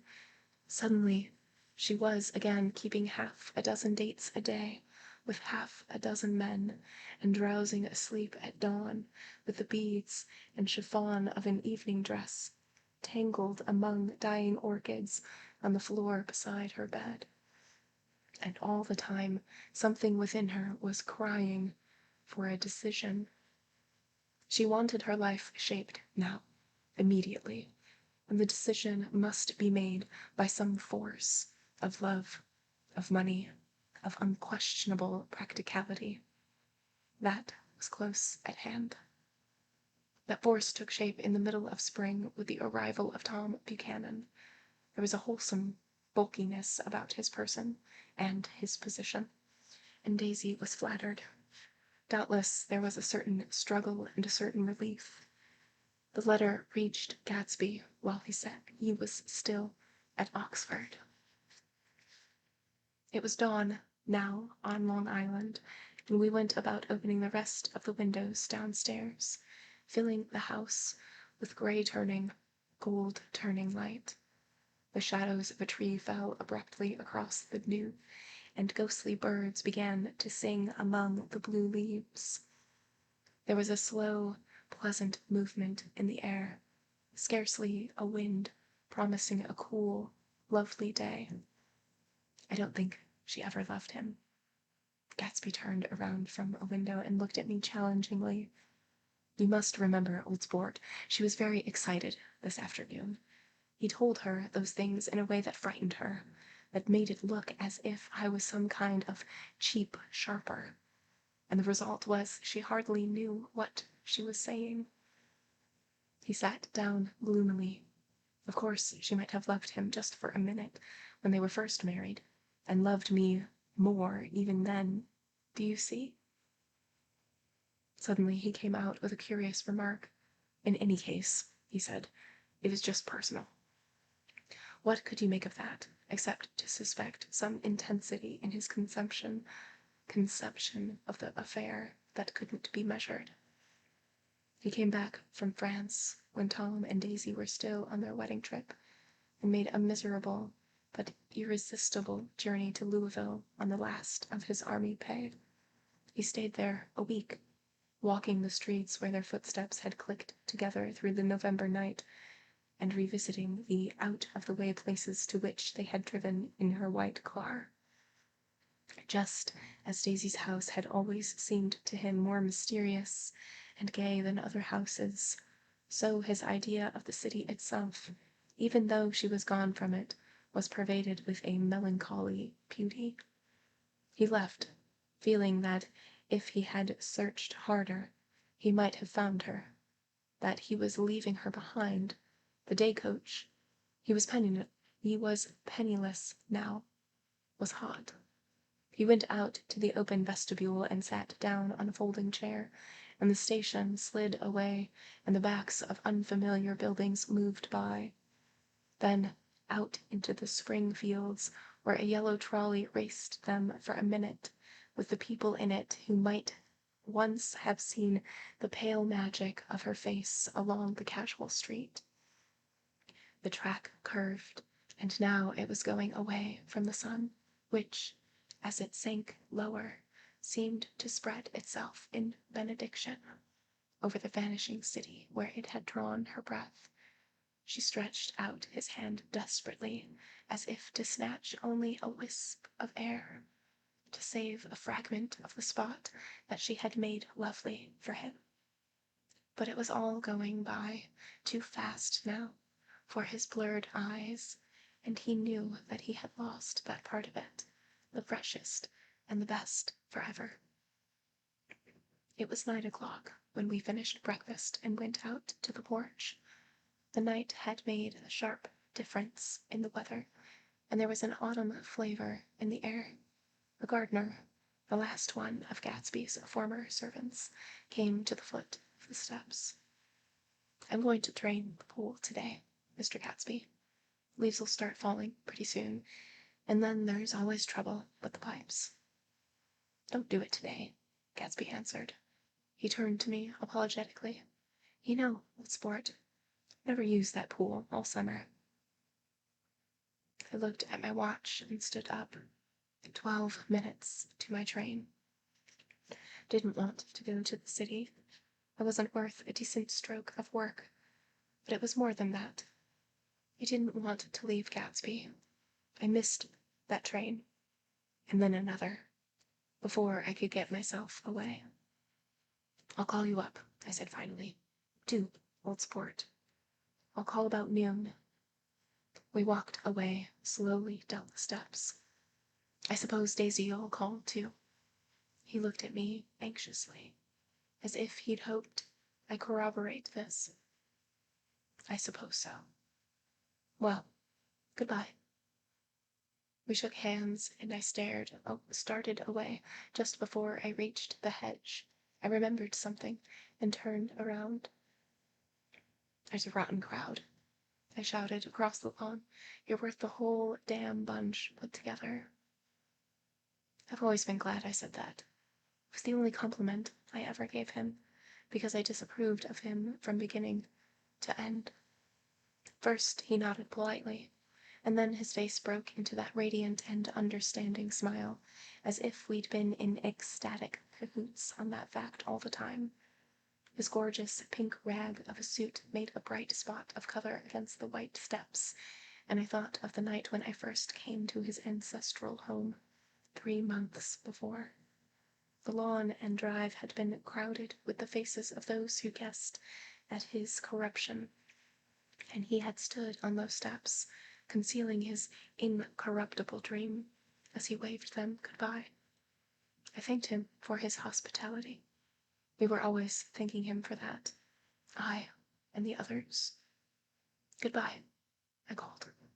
"I enjoyed breakfast, Gatsby." Up in the city, I tried for a while to list the quotations on an interminable amount of stock. Then I fell asleep in my swivel chair. Just before noon, the phone woke me, and I started up with sweat breaking out of my forehead. It was Jordan Baker. She often called me up at this hour because the uncertainty of her own movements between hotels and clubs and private houses made her hard to find in any other way. Usually her voice came over the wire as something fresh and cool, as if a divot from a green golf links had come sailing in at the office window. But this morning it seemed harsh and dry. "I've left Daisy's house," she said. "I'm at Hampstead, and I'm going down to Southampton this afternoon." Probably it had been tactful to leave Daisy's house, but the act annoyed me. And her next remark made me rigid. "You weren't so nice to me last night." How could it have mattered? Silence for a moment, then, "However, I want to see you. I want to see you too. Suppose I don't go to Southampton and come into town this afternoon." "No, I don't think this afternoon." "Very well. It's impossible this afternoon. We talked like that for a while, and then abruptly we weren't talking any longer. I don't know which of us hung up with a sharp click, but I know I didn't care. I couldn't have talked to her across a tea table that day if I never talked to her again in this world. I called Gatsby's house a few minutes later, but the line was busy. I tried 4 times. Finally, an exasperated central told me the wire was being kept open for long distance from Detroit. Taking out my timetable, I drew a small circle around the 3:15 train. Then I leaned back in my chair and tried to think. It was just noon.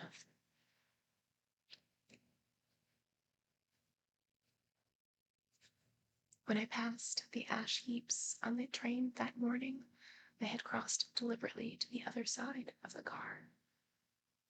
I supposed there'd be a curious crowd around there all day, with little boys searching for dark spots in the dust, and some garrulous man telling over and over what had happened until it became less and less real, even to him, and he could tell it no longer, and Miss and Myrtle Wilson's tragic achievement was forgotten. Now I wanted to go back a little and tell what happened to the garage after we left here the night before. They had difficulty in locating the sister, Catherine. She must have broken her rule against drinking that night, for when she arrived, she was stupid with liquor and unable to understand that the ambulance had already gone to Flushing. When they convinced her of this, she immediately fainted, as if that was the intolerable part of the affair. Someone, kind or curious, took her in his car and drove her in the wake of her sister's body. Until long after midnight, a changing crowd leapt up against the front of the garage, while George Wilson rocked himself back and forth on the couch inside. For a while, the door of the office was open, and every one who came into the garage glanced irresistibly through it. Finally, someone said it was a shame, and closed the door. Michael Hayes and several other men were with him. First 4 or 5 men, later 2 or 3 men. Still later, Michael Hayes had to ask the last stranger to wait there 15 minutes longer, while he went back to his own place and made a pot of coffee. After that, he stayed there, alone with Wilson, until dawn.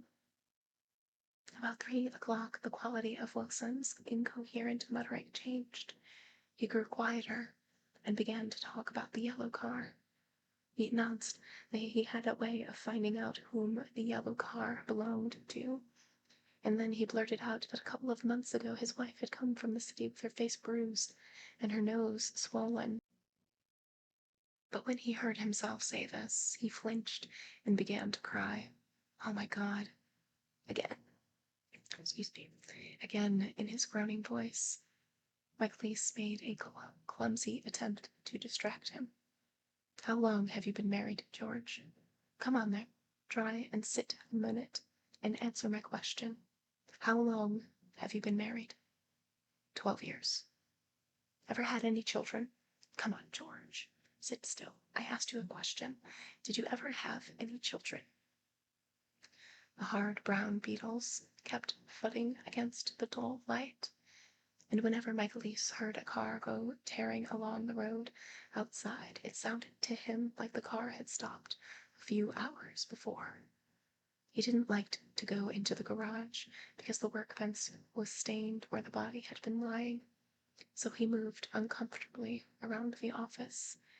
He knew every object in it before morning, and from time to time sat down beside Wilson, trying to keep him more quiet. Have you got a church you go to sometimes, George? Maybe even if you haven't been there for a long time, maybe I could call up the church and get a priest to come over and he could talk to you, see? Don't belong to any. You ought to have a church, George, for times like this. You must have gone to church once. Didn't you get married in a church? Listen, George, listen to me. Didn't you get married in a church? That was a long time ago. The effort of answering broke the rhythm of his knocking. For a moment, he was silent. Then the same half-knowing, half-bewildered look came back into his faded eyes. Look in the drawer there, he said, pointing at the desk. Which drawer? That drawer, that one. Michaelis opened the drawer nearest his hand. There was nothing in it but a small, expensive dog leash made of leather and braided silver. It was apparently new. This? He inquired, holding it up. Wilson stared and nodded. I found it yesterday afternoon. She tried to tell me about it, but I knew it was something funny. You mean your wife bought it? She had it wrapped in tissue paper on the bureau. Michaelis didn't see anything odd in that, and he gave Wilson a dozen reasons why his wife might have bought the dog leash. But conceivably, Wilson had heard some of these same explanations before. From Myrtle, because he began saying, "Oh my God," again in a whisper. His comforter left several explanations in the air. Then he killed her, said Wilson. His mouth dropped open suddenly. Who did it? I have a way of finding out. You're morbid, George, said his friend. This has been a strain to you, and you don't know what you're saying. You better try and sit quiet till morning. He murdered her. It was an accident, George. Wilson shook his head. His eyes narrowed, and his mouth widened slightly with the ghost of a superior. I know, he said definitely. I'm one of those trusting fellows, and I don't think any harm to nobody. But when I get to know a thing, I know it. It was the man in the car. She ran out to speak to him, and he wouldn't stop. Michaelis had seen this too, but it hadn't occurred to him that there was any special significance in it. He believed that Mrs. Wilson had been running away from her husband rather than trying to stop any particular car. How could she have been like that? She's a deep one, said Wilson, as if answer to the question. He began to rock again, and Michaelis stood twisting the leash in his hand. Maybe you got some friend that I could telephone for, George. There was a forlorn hope. He was almost sure that Wilson had no friend. There was not enough of him for his wife. He was glad a little later that he noticed a change in the room, a blue quickening by the window, and realized that dawn wasn't far off. About 5 o'clock, it was blue enough outside to snap off the light. Wilson's glazed eyes turned out to the ash heaps, where small gray clouds took on fantastic shapes and scurried here and there in the faint dawn wind. I spoke to her, he muttered after a long silence. I told her she might fool me, but she doesn't fool God. I took her to the window. With an effort he got up and walked to the rear window and leaned with his face pressed against it. And I said, God knows what you've been doing. Everything you've been doing. You may fool me, but you can't fool God. Standing behind him, Michaelise saw with shock that he was looking at the eyes of Dr. T. J. Eckelberg, which had just emerged pale and enormous from the dissolving night. God sees everything, Wilson repeated. That's an advertisement, Michaelise assured him. Something made him turn away from the window and look back into the room. But Wilson stood there a long time, his face close to the window pane, nodding into the twilight. By 6 o'clock, Michaelise was worn out and grateful for the sound of a car stopping outside. It was one of the watchers of the night before, who had promised to come back, so he cooked breakfast for 3, which he and the other man ate together. Wilson was quieter now, and Michaelise went home to sleep. When he awoke 4 hours later and hurried back to the garage, Wilson was gone. His movements, he was on foot all the time, were afterward traced to Port Roosevelt and then to Gads Hill, where he bought a sandwich that he didn't eat and a cup of coffee. He must have been tired and walking slowly, for he didn't reach Gads Hill until noon. Thus far, there was no difficulty in accounting for his time.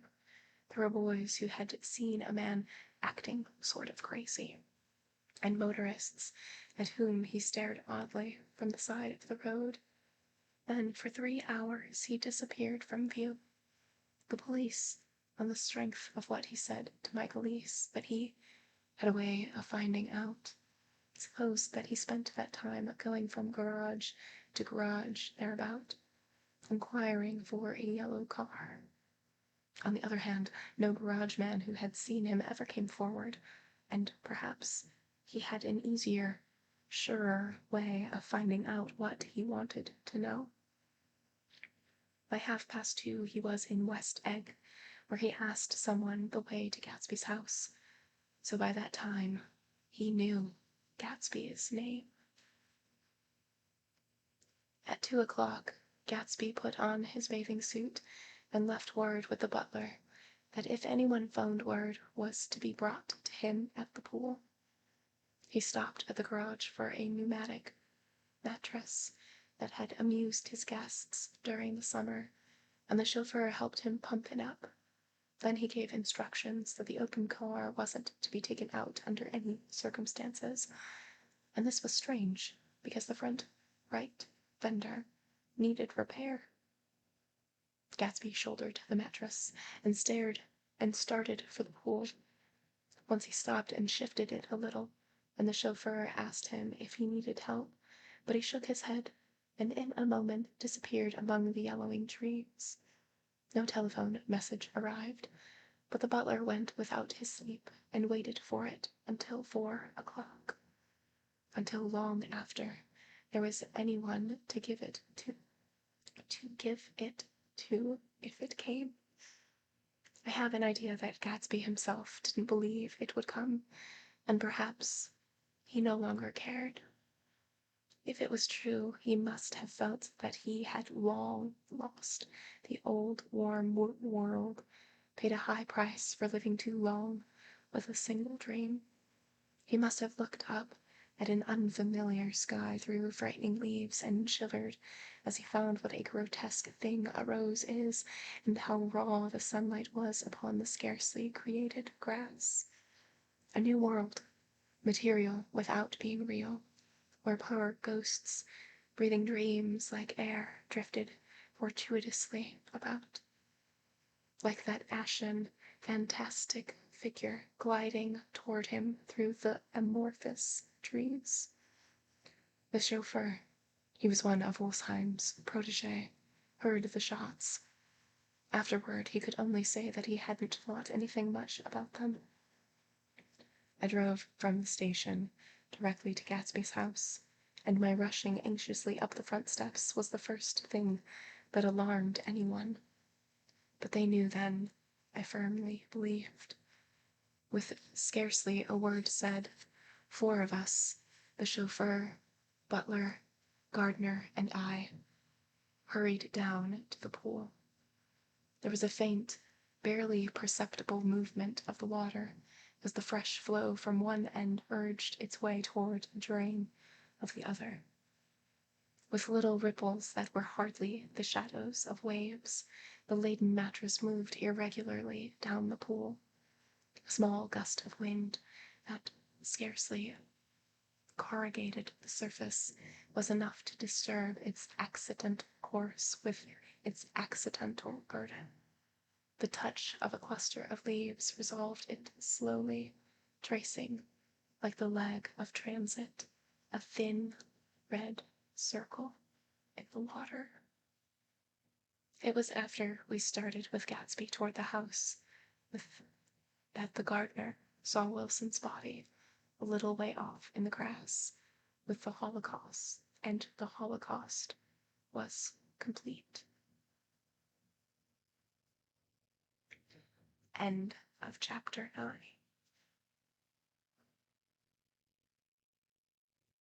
Okay, so we get aftermath. We get aftermath both of Gatsby and of Wilson. So Gatsby is still just patiently waiting and in denial at this point, patiently waiting for Daisy to call back. And we go off to work. Like, we delay it several trains, but we do eventually go off to work. And we get a phone call from Jordan, and we're kind of mean to Jordan. Jordan didn't do anything wrong, but we are kind of mean to her, and she just wants to hang out, and we're like, not today. And Wilson is pacing back and forth, and he's being comforted by his neighbor, Michaelise, and we find out that Wilson did know that she was seeing somebody else. There were little things that she'd been explaining away, and he had confronted her, which is why she was locked upstairs. And he comes across the conclusion that whoever owns this car is the person that has been having an affair with his wife, and that's why she ran out, because she wanted to go and talk to this person. And Michaelise is like, well, I guess that could be the case. I'm not super sure, but maybe. But Wilson is positive. And so he goes out on a trek to figure out who this is. And he finds out Gatsby's name. And with Gatsby's name, he's able to find his home. And we hear shots. Bum, bum, bum. And so we see that there is red in the pool. And yeah, and Wilson's body is in the bushes. In the bushes? Is that where we are? Yeah, a gardener found him. Mm, terrible. Oh, terrible. Last chapter. Let's do it. Chapter 9. After 2 years, I remember the rest of the day, and that night, and the next day, only as an endless drill of police and photographers and newspaper men in and out of Gatsby's front door. A rope stretched across the main gate, and a policeman by it kept out the curious. But little boys soon discovered that they could enter through my yard, and there were always a few of them clustered open-mouthed about the pool. Someone with a positive manner, perhaps a detective, used the expression madman as he bent over Wilson's body that afternoon, and the adventitious authority of his voice set the key for the newspaper reports next morning. Most of these reports were a nightmare, grotesque, circumstantial, eager, untrue. When Michaelise's Testimony at the inquest brought to light Wilson's suspicions of his wife. I thought the whole tale would shortly be served up in a racy pasquinade, but Catherine, who might have said anything, didn't say a word. She showed a surprising amount of character about it too, but looked at the coroner with determined eyes under that corrected brow of hers, and swore that her sister had never seen Gatsby, that her sister was completely happy with her husband, that her sister had been into no mischief whatsoever. She convinced herself of it, and cried into her handkerchief as if the very suggestion was more than she could endure. So Wilson was reduced to a man deranged by grief, in order that the case might remain in its simplest forms, and it rested there. But all this part of it seemed remote and unessential. I found myself on Gatsby's side, and alone. From the moment I telephoned news of the catastrophe to West Egg Village, every surmise about him and every practical question was referred to me. At first I was surprised and confused. Then, as he lay in his house and didn't move or breathe or speak, hour upon hour, it grew upon me that I was responsible, because no one else was interested. Interested, I mean, with that intense personal interest to which everyone has some vague right at the end. I called upon Daisy half an hour after we found him, called her instinctively and without hesitation, but she and Tom had gone away early that afternoon and taken baggage with them. Left no address. No. Say when they'd be back? No. Any idea where they are? How I could reach them? I don't know. Can't say. I wanted to get somebody for him. I wanted to go into the room where he lay and reassure him. I'll get somebody for you, Gatsby. Don't worry. Just trust me, and I'll get somebody for you. Meyer Wolfsheim's name wasn't in the phone book. The butler gave me his office address in Broadway, and I called information, but by the time I had the number, it was long after 5, and no one answered the phone. Will you ring again? I've rung 3 times. It's very important. Sorry, I'm afraid no one's there. I went back to the drawing room and thought for an instant that they were chance visitors, all these official people who suddenly filled it. But as they drew back the sheet and looked at Gatsby with unmoved eyes, his protest continued in my brain. Look here, old sport. We've got to get somebody for me. You've got to try hard. I can't go through this alone. Someone started to ask me questions, but I broke away, and going upstairs looked hastily through the unlocked parts of his desk. He'd never told me definitely that his parents were dead. But there was nothing, only the picture of Dan Cody, token of forgotten violence, staring down from the wall. Next morning I sent the butler to New York with a letter to Wolfsheim, which asked for information and urged him to come out on the next train. That request seemed superfluous when I wrote it. I was sure he'd start when he saw the newspapers, just as I was sure there'd be a wire from Daisy before noon. But neither a wire nor Mr. Wolfsheim arrived. No one arrived except more police and photographers and newspaper men.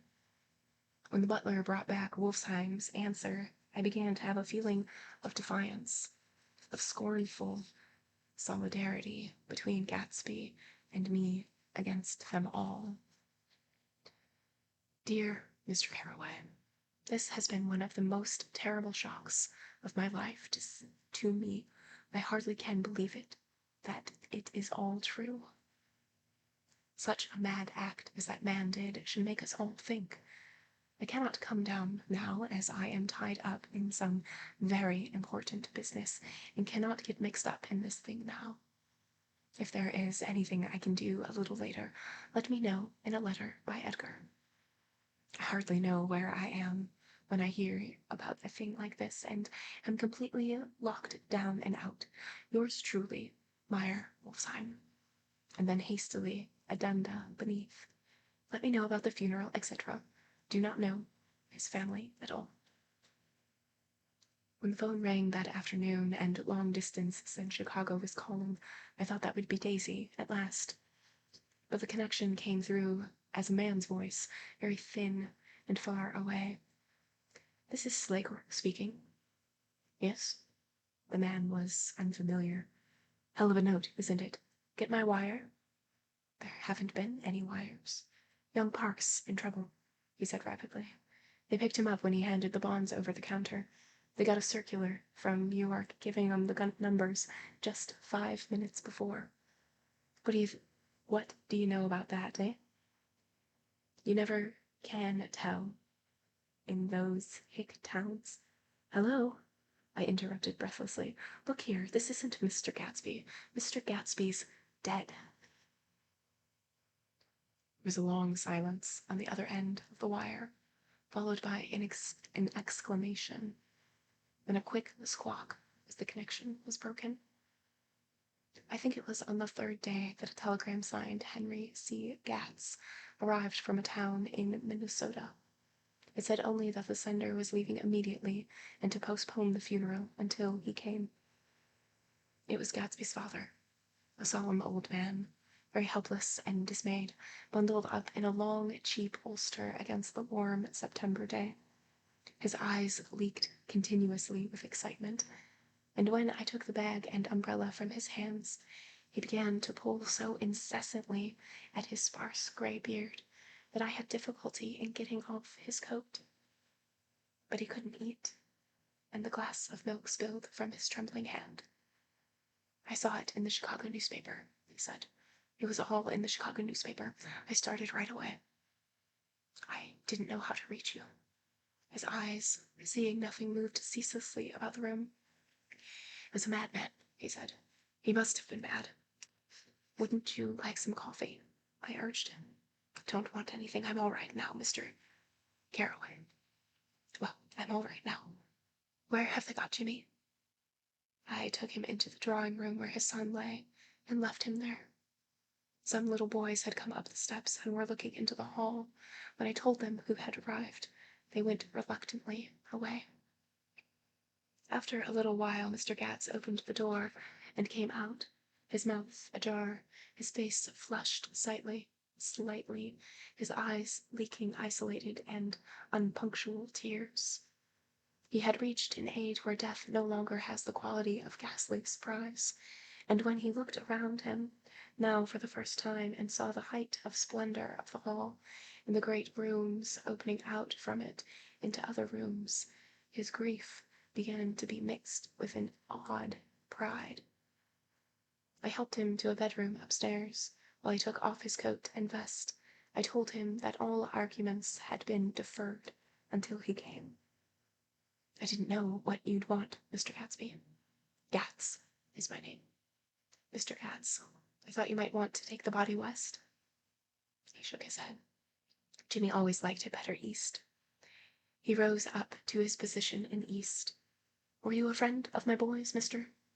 We were close friends. He had a big future before him, you know. He was only a young man, but he had a lot of brain power here. He touched his head impressively, and I nodded.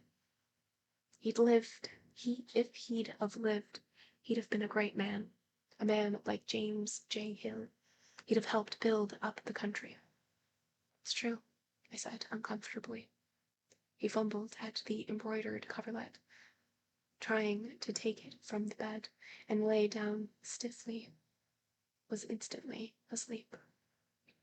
At night, an obviously frightened person called up and demanded to know who I was before he would give his name. This is Mr. Caraway, I said. Oh, he sounded relieved. This is Clip Springer. I was relieved, too, for that seemed to promise another friend at Gatsby's grave. I didn't want it to be in the papers and draw a sightseeing crowd, so I'd been calling up a few people myself. They were hard to find. The funeral's tomorrow, I said, 3 o'clock, here at the house. I wish you'd tell everybody who'd be interested. Oh, I will, he broke out hastily. Of course I'm not likely to see anybody, but if I do. His tone made me suspicious. Of course, you'll be there yourself. Well, I'll certainly try. What I called up about is, wait a minute, I interrupted. How about saying you'll come? Well, the fact is, the truth of the matter is that I'm staying with some people up here in Greenwich, and they rather expect me to be with them tomorrow. In fact, there's a sort of picnic or something. Of course, I'll do my very best to get away. I ejaculated in unrestrained, huh. And he must have heard me, for he went on nervously. What I called up about was a pair of shoes I left there. I wonder if it'd be too much trouble to have the butler send them on. You see, they're tennis shoes, and I'm sort of helpless without them. My address is care of B.F. I didn't hear the rest of the name because I hung up the receiver. After that, I felt a certain shame for Gatsby. One gentleman to whom I telephoned implied that he had got what he deserved. However, that was my fault, for he was one of those who used to sneer most bitterly at Gatsby on the courage of Gatsby's liquor, and I should have known better than to call him. The morning of the funeral, I went up to New York to see Meyer Wolfsheim. I couldn't seem to reach him any other way. The door that I pushed open on the advice of an elevator boy was marked the Swastika Holding Company, and at first there didn't seem to be anyone inside. But when I'd shouted hello several times in vain, an argument broke out behind a partition, and presently a lovely Jewess appeared at the interior door and scrutinized me with black, hostile eyes. "Nobody's in," she said. "Mr. Wolfsheim's gone to Chicago." The first part of this was obviously untrue, for someone had begun to whistle the rosary tunelessly inside. "Please say that Mr. Carraway wants to see him. I can't get him from Chicago, can I?" At this moment, a voice unmistakably Wolfsheim called out, "Stella," from the other side of the door. "Leave your name on the desk," she said quickly. "I'll give it to him when he gets back." "But I know he's there." She took a step toward me and began to slide her hands indignantly up and down her hips. "You young men think you can force your way in here any time," she scolded. "We're getting sick and tired of it. When I say he's in Chicago, he's in Chicago." I mentioned Gatsby. "Oh," she looked at me over again. "Will you just... what was your name?" She vanished. In a moment, Meyer Wolfsheim stood solemnly in the doorway, holding out both hands. He drew me into his office, remarking in a reverent voice that it was a sad time for all of us, and offered me a cigar. "My memory goes back to when first I met him," he said.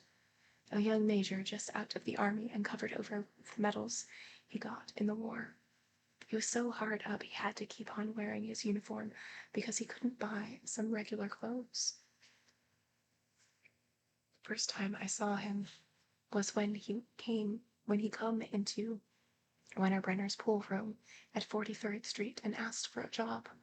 He hadn't eat anything for a couple of days. 'Come on, have some lunch with me,' I said. He ate more than $4 worth of food in half an hour. 'Did you start business?' 'Did you start him in business?' I inquired. 'Start him?' 'I made him.' 'Oh.' 'I raised him up out of nothing, right out of the gutter. I saw right away he was a fine-appearing, gentlemanly young man, and when he told me he was in Oxford, I knew I could use him good. I got him to join up the American Legion, and he used to stand high there. Right off he did some work for a client of mine up in Albany. We were so thick like that and everything. He held up 2 bulbous fingers, always together. I wondered if this partnership had included World's Series transaction in 1919. Now he's dead, I said after a moment. You were his closest friend, so I know you'll come to his funeral this afternoon. I'd like to come. Well, then come. The hair in his nostrils quivered slightly, and as he shook his head, his eyes filled with tears. "I can't do it. I can't get mixed up in it," he said. "There's nothing to get mixed up in. It's all over now. When a man gets killed, I never like to get mixed up in it anyway. I keep out. When I was a young man, it was different. If a friend of mine died, no matter how, I stuck with them to the end. You may think that's sentimental, but I mean it, to the bitter end. I saw that, for some reason of his own, he had determined not to come. So I stood up. Are you a college man? I inquired suddenly. For a moment I thought he was going to suggest a connection, but he only nodded and shook my hand. Let us learn to show our friendship for a man when he is alive, and not after he is dead, he suggested.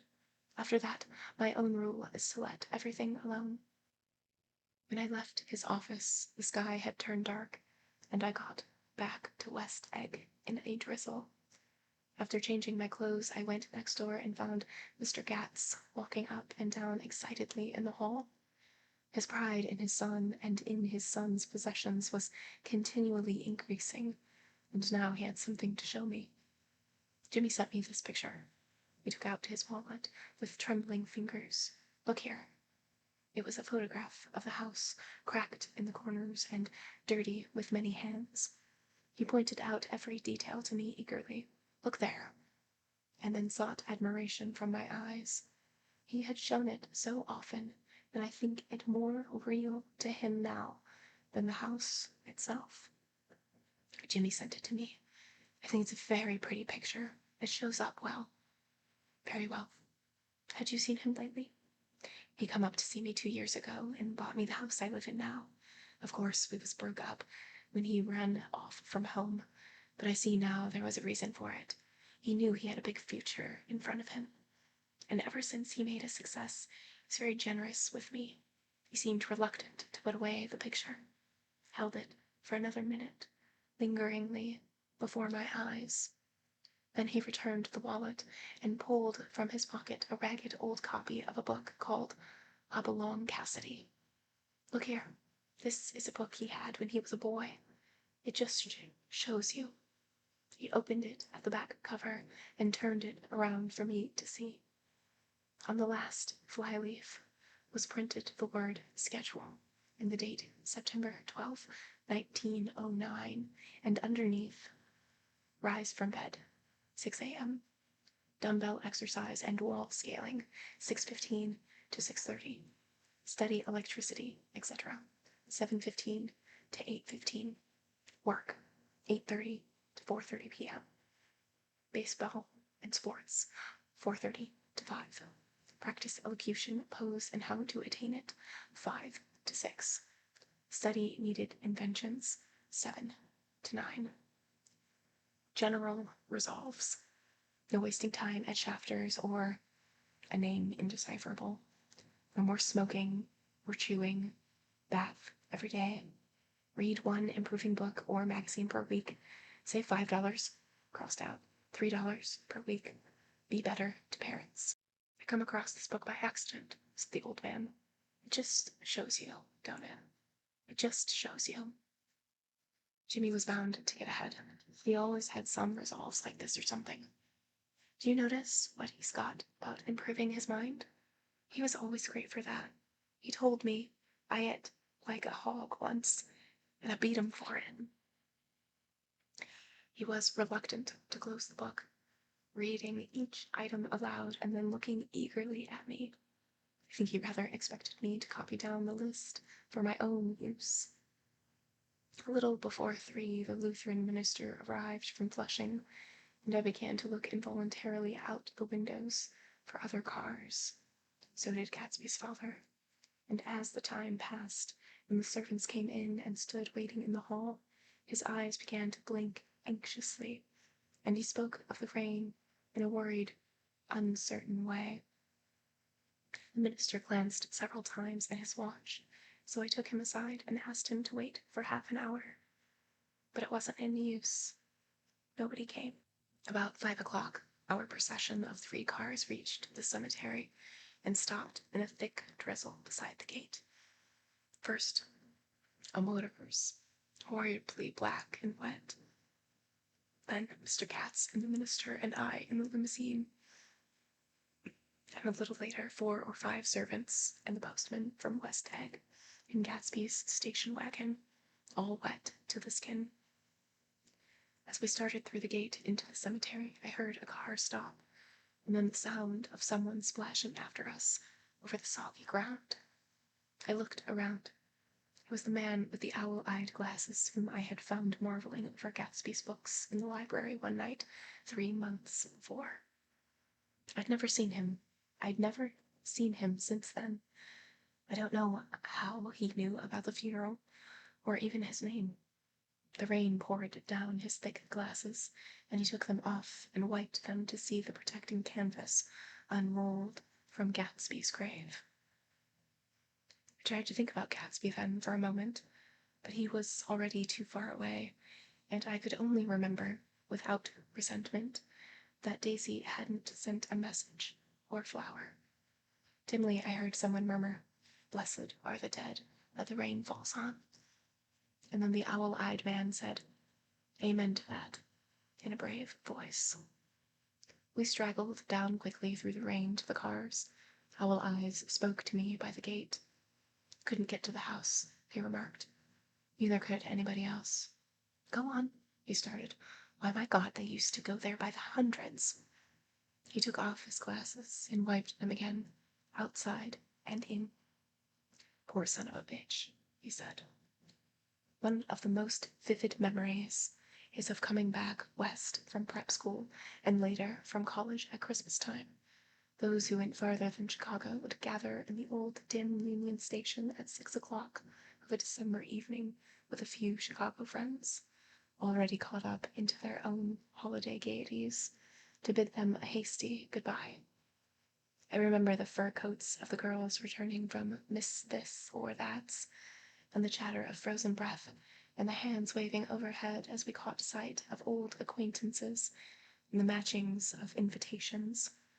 "Are you going to the Ordways, the Herseys, the Schultzes?" And the long green tickets clasped tight in our gloved hands. And last, the murky yellow cars of the Chicago, Milwaukee, and St. Paul Railroad looking cheerful as Christmas itself on the tracks beside the gate.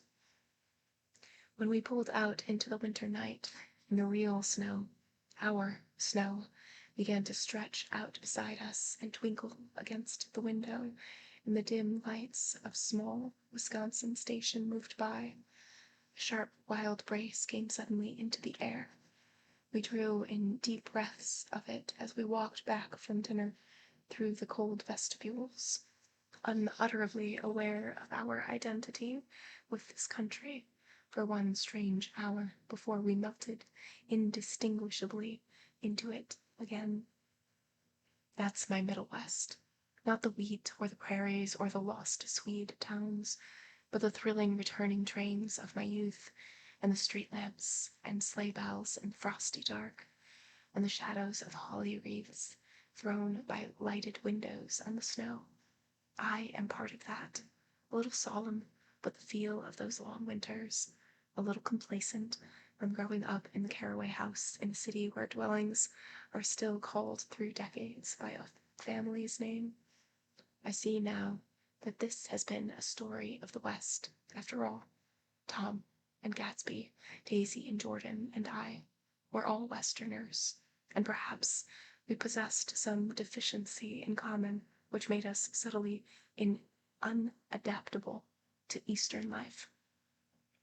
Even when the East excited me most, even when I was most keenly aware of its superiority to the bored, sprawling, swollen towns beyond the Ohio, with their interminable inquisitions which spared only the children of the very old, even then it had always for me a quality of distortion. West Egg, especially, still figures in my more fantastic dreams. I see it as a night scene in El Greco, 100 houses, at once conventional and grotesque, crouching under a sullen, overhanging sky, and a lustreless moon.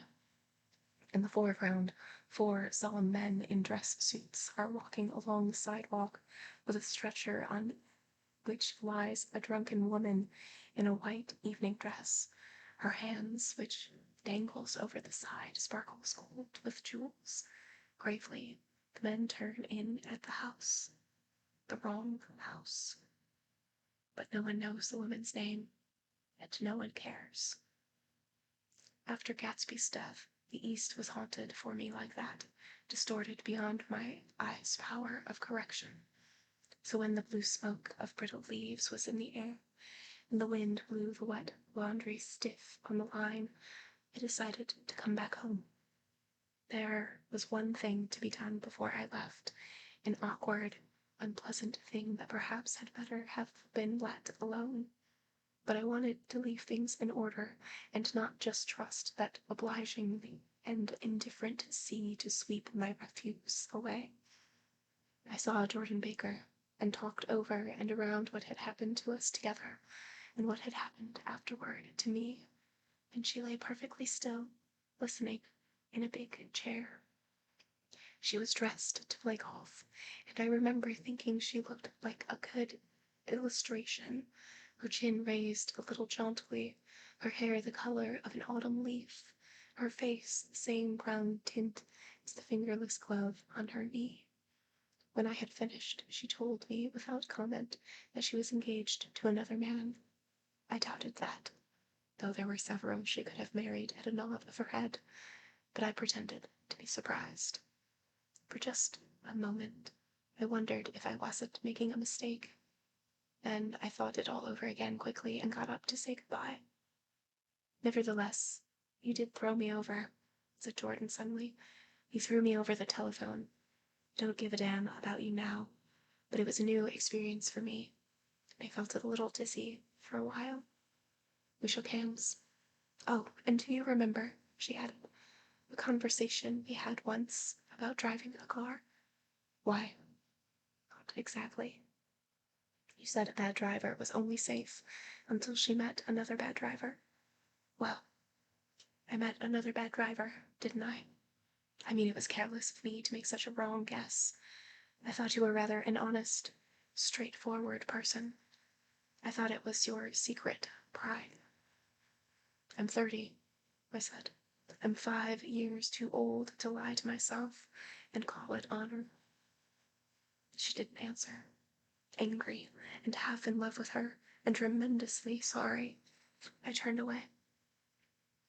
One afternoon late in October, I saw Tom Buchanan.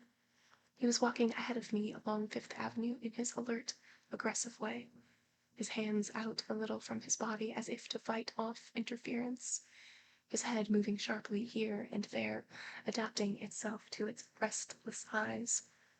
Just as I showed up to avoid overtaking him, he stopped and began frowning into the windows of a jewelry store. Suddenly, he saw me and walked back, holding out his hand. What's the matter, Nick? Do you object to shaking hands with me? Yes. You know what I think of you.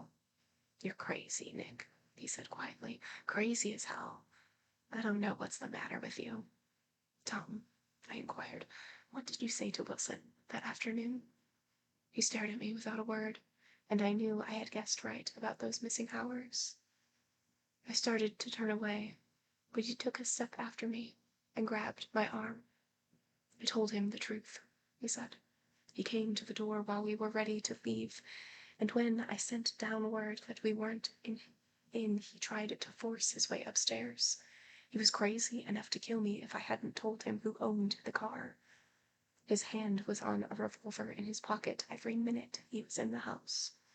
He broke off defiantly. What if I did tell him? The fellow had it coming to him. He threw dust into your eyes just like he did in Daisy's. But he was a tough one. He ran over Myrtle like you'd run over a dog, and never seen stopped his car. There was nothing I could say, except the one unutterable fact that I knew wasn't true. And if you think I didn't have my share of suffering, look here.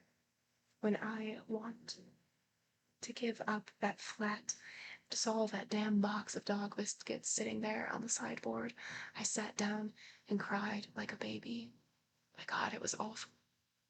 I couldn't forgive him or like him, but I saw that what he had done was, to him, entirely justified. It was all very careless and confused. They were careless people, Tom and Daisy.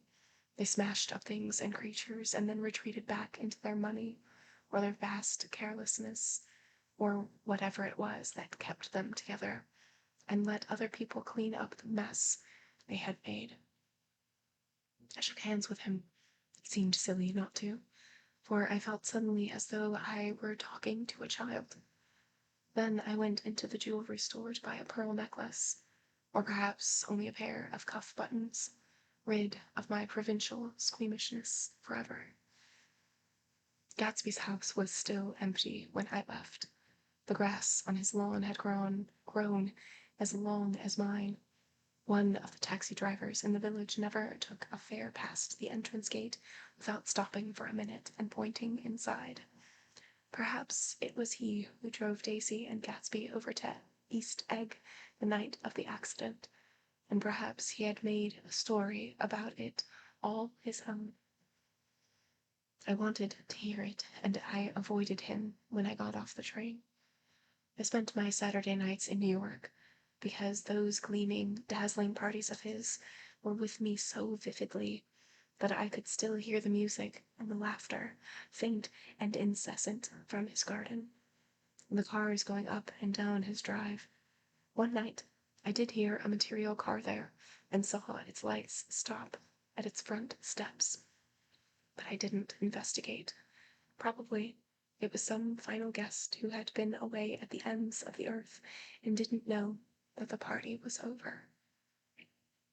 On the last night, with my trunk packed and my car sold to the grocer, I went over and looked at that huge, incoherent failure of a house once more. On the white steps, in obscene word scrawled by some boy with a piece of brick, stood out clearly in the moonlight, and I erased it, drawing my shoe raspingly along the stone. Then I wandered down to the beach and sprawled out on the sand. Most of the big shore places were closed now, and there were hardly any lights except the shadowy, moving glow of a ferry boat across the Sound. And as the moon rose higher, the inessential houses began to melt away until gradually I became aware of the old island here that flowered once for Dutch sailors' eyes, a fresh, green breast of the New World. Its vanished trees, the trees that made way for Gatsby's house, had once pardoned in whispers to the last and greatest of all human dreams. For a transitory, enchanted moment, man must have held his breath in the presence of this continent, compelled by an aesthetic contemplation he neither understood nor desired, face to face, for the last time in history, with something commiserate to his capacity for wonder. And as I sat there brooding on the old, unknown world, I thought of Gatsby's wonder when he first picked out the green light at the end of Daisy's stalk. He had come a long way to this blue lawn, and his dream must have seemed so close that he could hardly fail to grasp it. He did not know that it was already behind him, somewhere back in that vast obscurity beyond the city, where the dark fields of the Republic rolled on under the night. Gatsby believed in the green light, the orgastic future that year by year recedes before us. It eluded us then, but that's no matter. Tomorrow we will run faster, stretch out our arms farther, and one fine morning. So we beat on, boats against the current, borne back ceaselessly into the past. And that's the end. We finished the book. Ooh, I liked it. Upon another reading, I did really enjoy it. Okay, this last chapter, we have the resolution. So Gatsby has died, and nobody comes to his funeral. It's just his dad, who had heard about it from the Chicago newspapers, and he is just so proud and grieving, and he's just very impressed that his son was able to have this huge life and everything. And you know that the last time he saw him was 2 years prior, and he came and he Gatsby bought him a house, the current house that he lives in, and how wonderful he was. But yeah, Nick is desperately trying to find other people to come to the funeral, and every person that he goes to, they're like, no, I'm not gonna do that. I'd like to, but. And then some obscure reason, like going to a picnic. I feel like the people that you're going to a picnic with can excuse the fact that you're going to a funeral, but that's fine. Um, and then with Wilson's death, so Catherine is Myrtle's sister, and she sort of explains it away and says that like Myrtle was virtuous and that she would never cheat and anything like that, and blah blah blah, and that so Wilson killing Gatsby was seen as revenge and grief rather than like uh revenge and grief for the death of his wife rather than to besmirch the name of Myrtle Wilson. And we do find out that Tom is the one who told Wilson where to go. And so he just like aimed this guy right at him, knowing full well what was going to happen. And Tom clearly has no doubts, or no guilt, I mean, because Myrtle is dead and it is Gatsby's fault. And it's like, is it Gatsby's fault? So interesting. And we do get closure with Jordan. Um, you know, they just agree to part ways. I do really like the last line in the book. So we beat on, boats against the current, borne back ceaselessly into the past. Like, I love the idea. Like, that's great imagery of a boat just sitting at dock and just like rocking back and forth. And it's almost the same idea of like Vonnegut, like you can't ever escape your past and the past is never dead type of a thing. It's pretty cool. It's pretty cool. But yeah, we did it.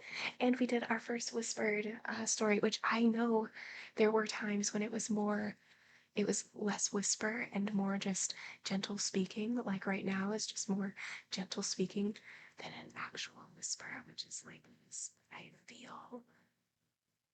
I feel like I can't just whisper. It has to be like this gentle speaking instead, soft speaking.